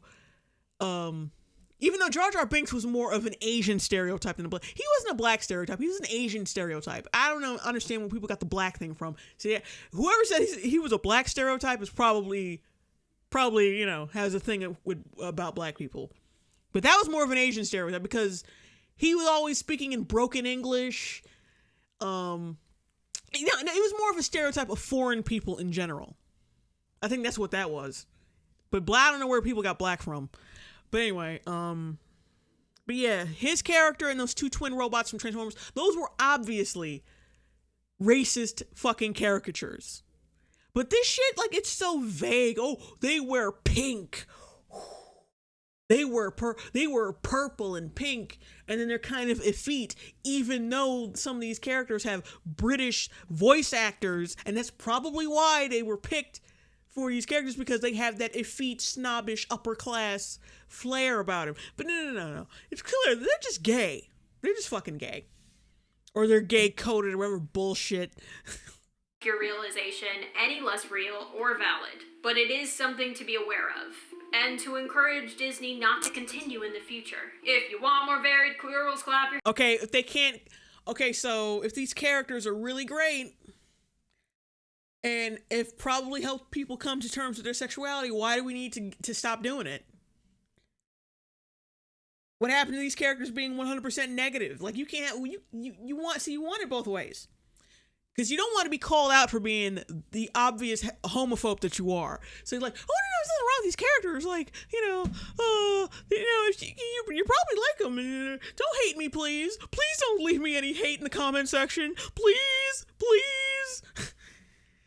Because they want to be loved, but they want to tear down the shit. They want to be loved, but they want to tear shit down and put out their bigoted beliefs out there at the same time. And they have to realize you can't have both. Hands.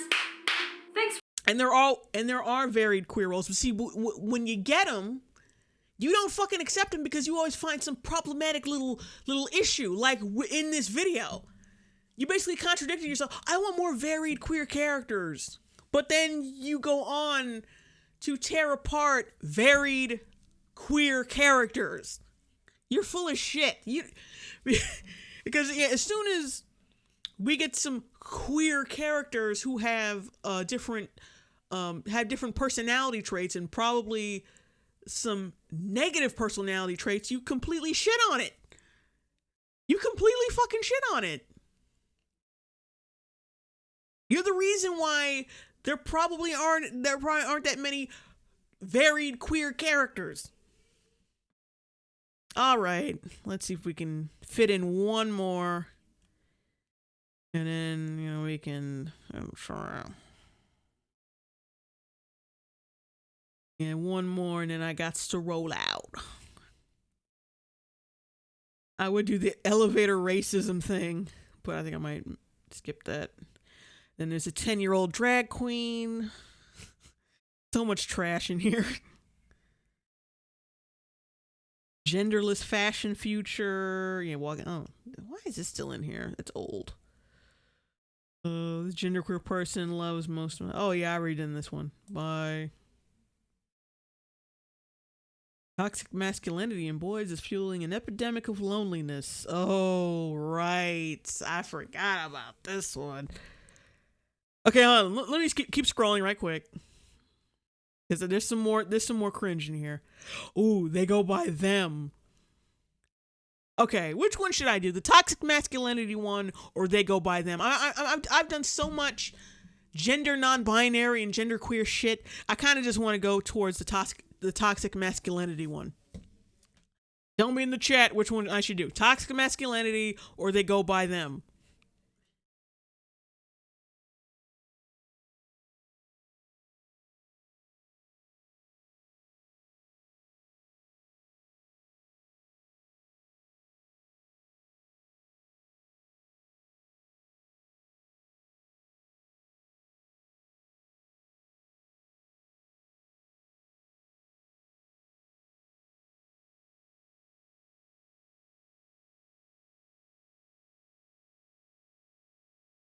All right, 2 people for 3 for toxic masculinity.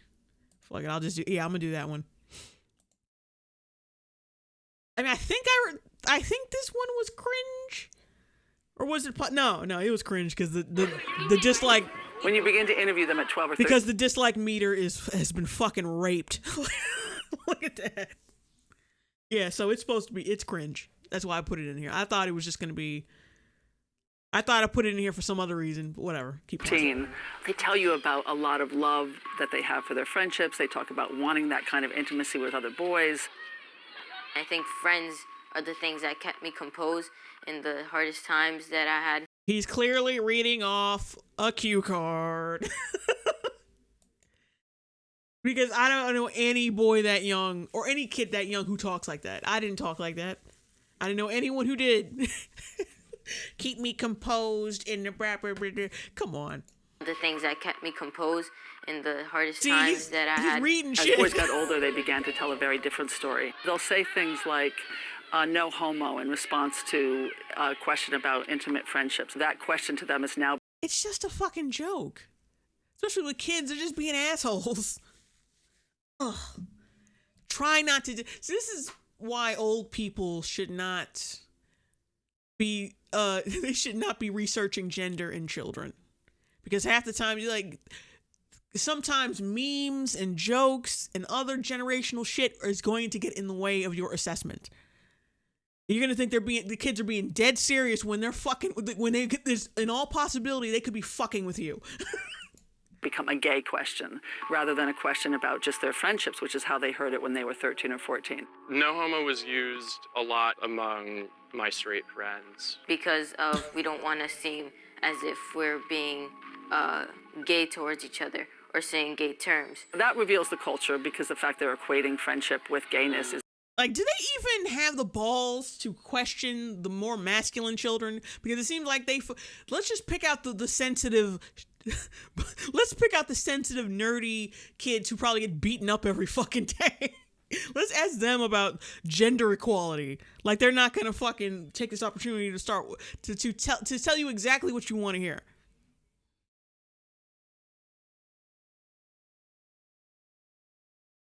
It's a part of American culture of masculinity. Somehow, to be a boy, to grow into a man, you have to be emotionless. No one fucking.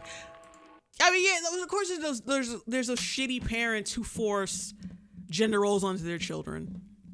We all know one family that does it, or one parent that does that. But this is not a universal teaching. Y'all act like everybody's fucking crazy. Like nobody knows how to fucking raise kids. There's a growing but silent epidemic affecting middle-aged adults that has debilitating mental and physical effects. And that's emotional isolation. And those effects are being felt by. Could it have anything to do with feminism treating men's issues and men's emotions like fucking bullshit? Could that have anything to do with it? No, it's just other men treating other men like shit. No. Men, most of all. According to some experts, the trend begins in junior high. I've been studying social emotional development for about almost 30 years. Interviewing boys about their relationships, their friendships, the kinds of things that are important to them. As a developmentalist, I follow them over time. Middle adolescence, early middle adolescence, they tell you about a lot of love that they have for their friendships. They're very, very clear about their desire for emotionally intimate male friendships. A best friend for me is usually someone that I can talk to, be relaxed with, chill. But I would also like a best friend to be communicative. Like, we also have to tell each other and be honest with each other on what we think of Why do I think this kid is full of shit? I think he's reading off something. ourselves or like any topic, you know? We had a very close relationship, me and my friends. We shared secrets with each other and talked very intimately with one another. He's not a fucking kid, though. It's a toxic masculinity in boys. He's a grown fucking man. Yeah, that's not manipulative at all. I would say that, yeah, we loved each other, yeah. As boys got older, they began to tell a very different story. So they really articulate the bizarre expectations we have of boys as they get older, that they should disconnect from their innate emotional acuity, their emotional sensitivity, in order to become a man. But this is not a universal thing. This is not something that every fucking parent teaches their, like, no one...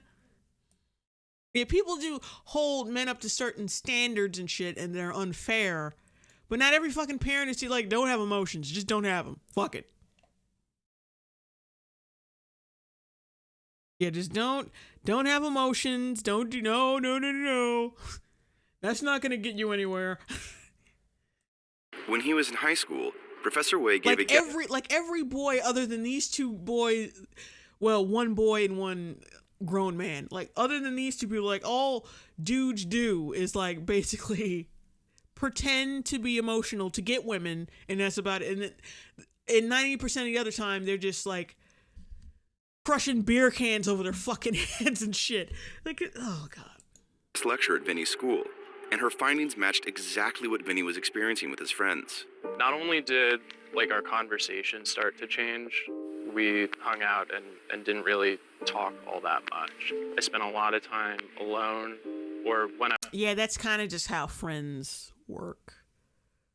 Like high school friends. Like friends you get in high school, yeah, sometimes you're not gonna... The friendship isn't going to last into adulthood. Or sometimes your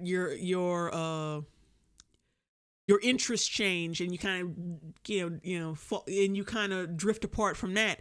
That doesn't mean... that, oh shit, let's get this little faggot away from me. I can't hang out with your faggot ass. That has nothing to do with it. Like, come on. It seems like he's just some emotional ass motherfucker.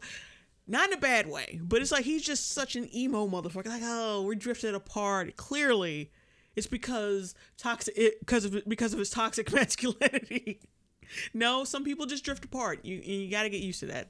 I was with my friend, it still kind of felt like being alone. But there was a time where I was completely isolated. And they don't even consider the fact that maybe the problem might be them. That maybe they're forcing a wedge between themselves and the friend. No, it's just them and their toxic masculinity.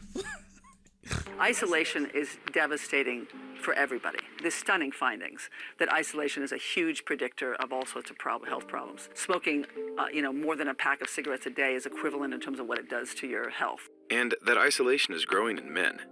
In 2000, 20% of Americans reported feeling lonely. In 2010, that rate had grown to 37% for men. The stereotype of being a man.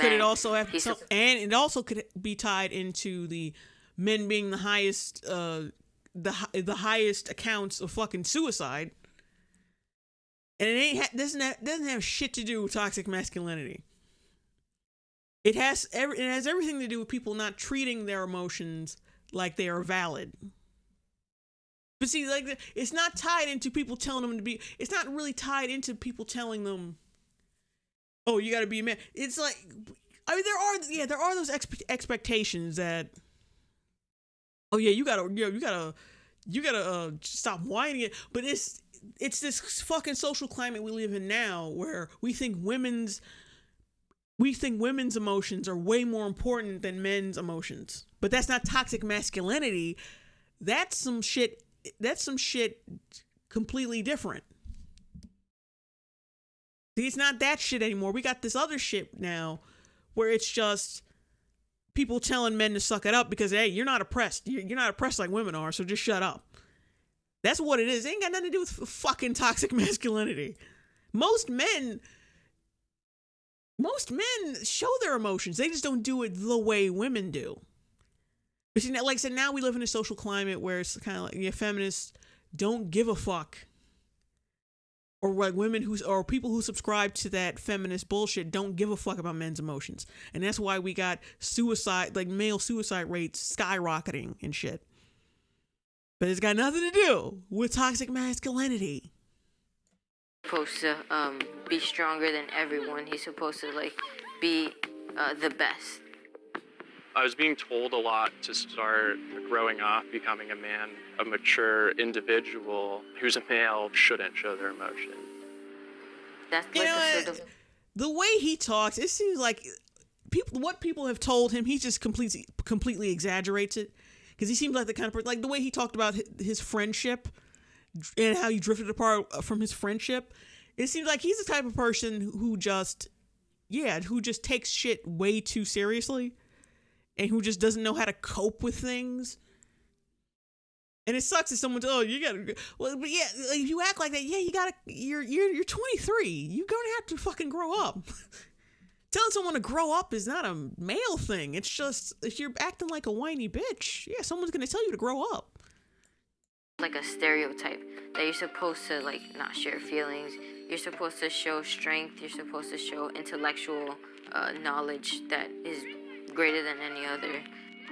Boys have like I thought intellectual prowess was more of a non-masculine thing. That's what a lot of people try to make it seem like. But sort of competition with each other. The pressure to act. Males are just naturally competitive with each other. It's like, and there's nothing wrong with that. Because competitiveness inspires drive and like the drive to be better. Like there's nothing wrong with that. See, I sound so old, but this fucking generation, they're just so used to, they want to just be as just slovenly as possible. Like, fuck it. Fuck getting better or like doing better than I usually do. Fuck that. You should just love my slovenliness. Like, why do I have to even try to do anything? Act a certain way can be hard at times, and to feel like you're maybe not doing things right, or you're never going to be a real man or a man's man. Being a teenager, you're like supposed to, you keep your feelings to yourself, and it kind of causes like a lot of sadness, depression. The culture has created the problem, right? The culture of hypermasculinity that we've created, we as people living in this culture have created. We've taken basic human capacities, which is to think and to feel, and we've given them a gender. And we've made thinking into a masculine thing and feeling into a feminine thing, which doesn't make any sense because all humans think and feel. Right? I thought men didn't feel, and they were being encouraged not to. See, the thing is, just like you can't enforce gender stereotypes, you can't enforce a lack of gender stereotypes. I think that's the problem. You keep telling fucking kids, when you tell kids they shouldn't be fucking masculine, and then they don't, and they go out into they shouldn't be masculine at all, and they go out to the real world, and they act like and they act like the whiny brat that you turned them into, and then other people say, hey, you got to stop acting like a whiny brat.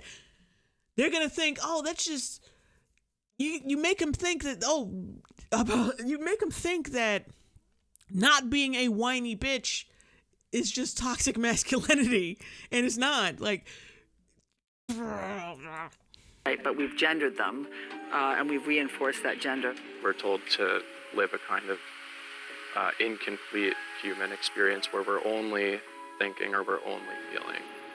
They're disconnecting from a core part of their humanity. We're born human, and we're born with the capacity and the need. Yeah, men are they're just detached from their humanity. Yeah. To connect to others and to have community and have positive relationships.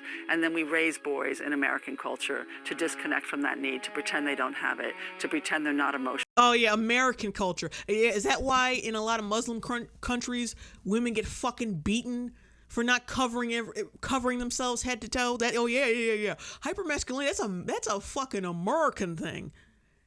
Because it's not like in other countries they have like really fucked up rules that completely oppress women, because the men in those areas are just such fucking pussies. They can't handle women expressing themselves. No, this is an American thing.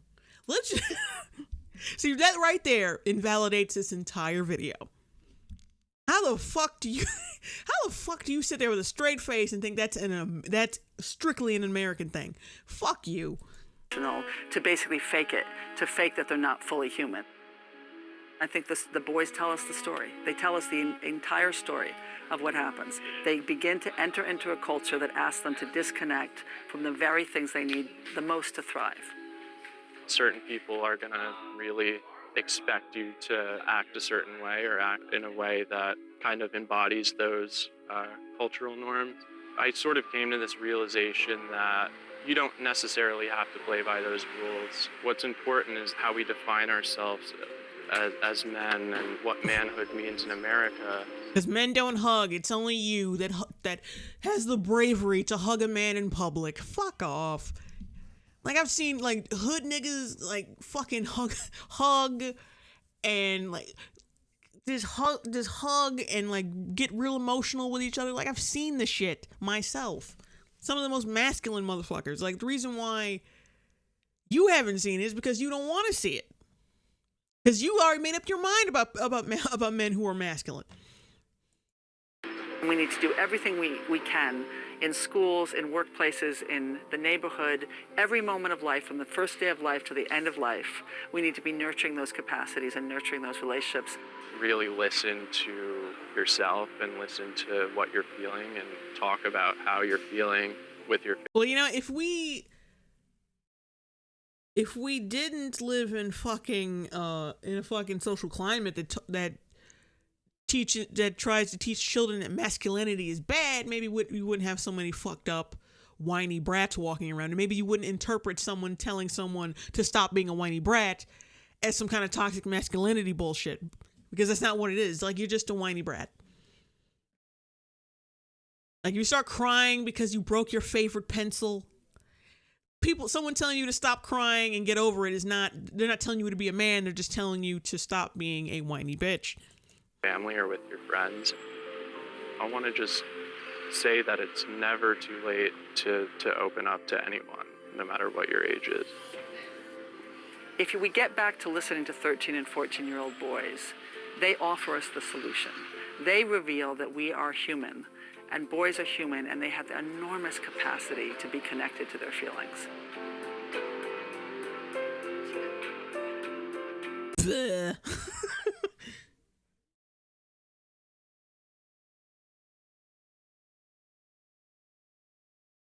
Yeah, it's a load of hog shit. Because as soon as she said that, like, hypermasculinity was an American thing, I was like, yeah, this is some horse shit.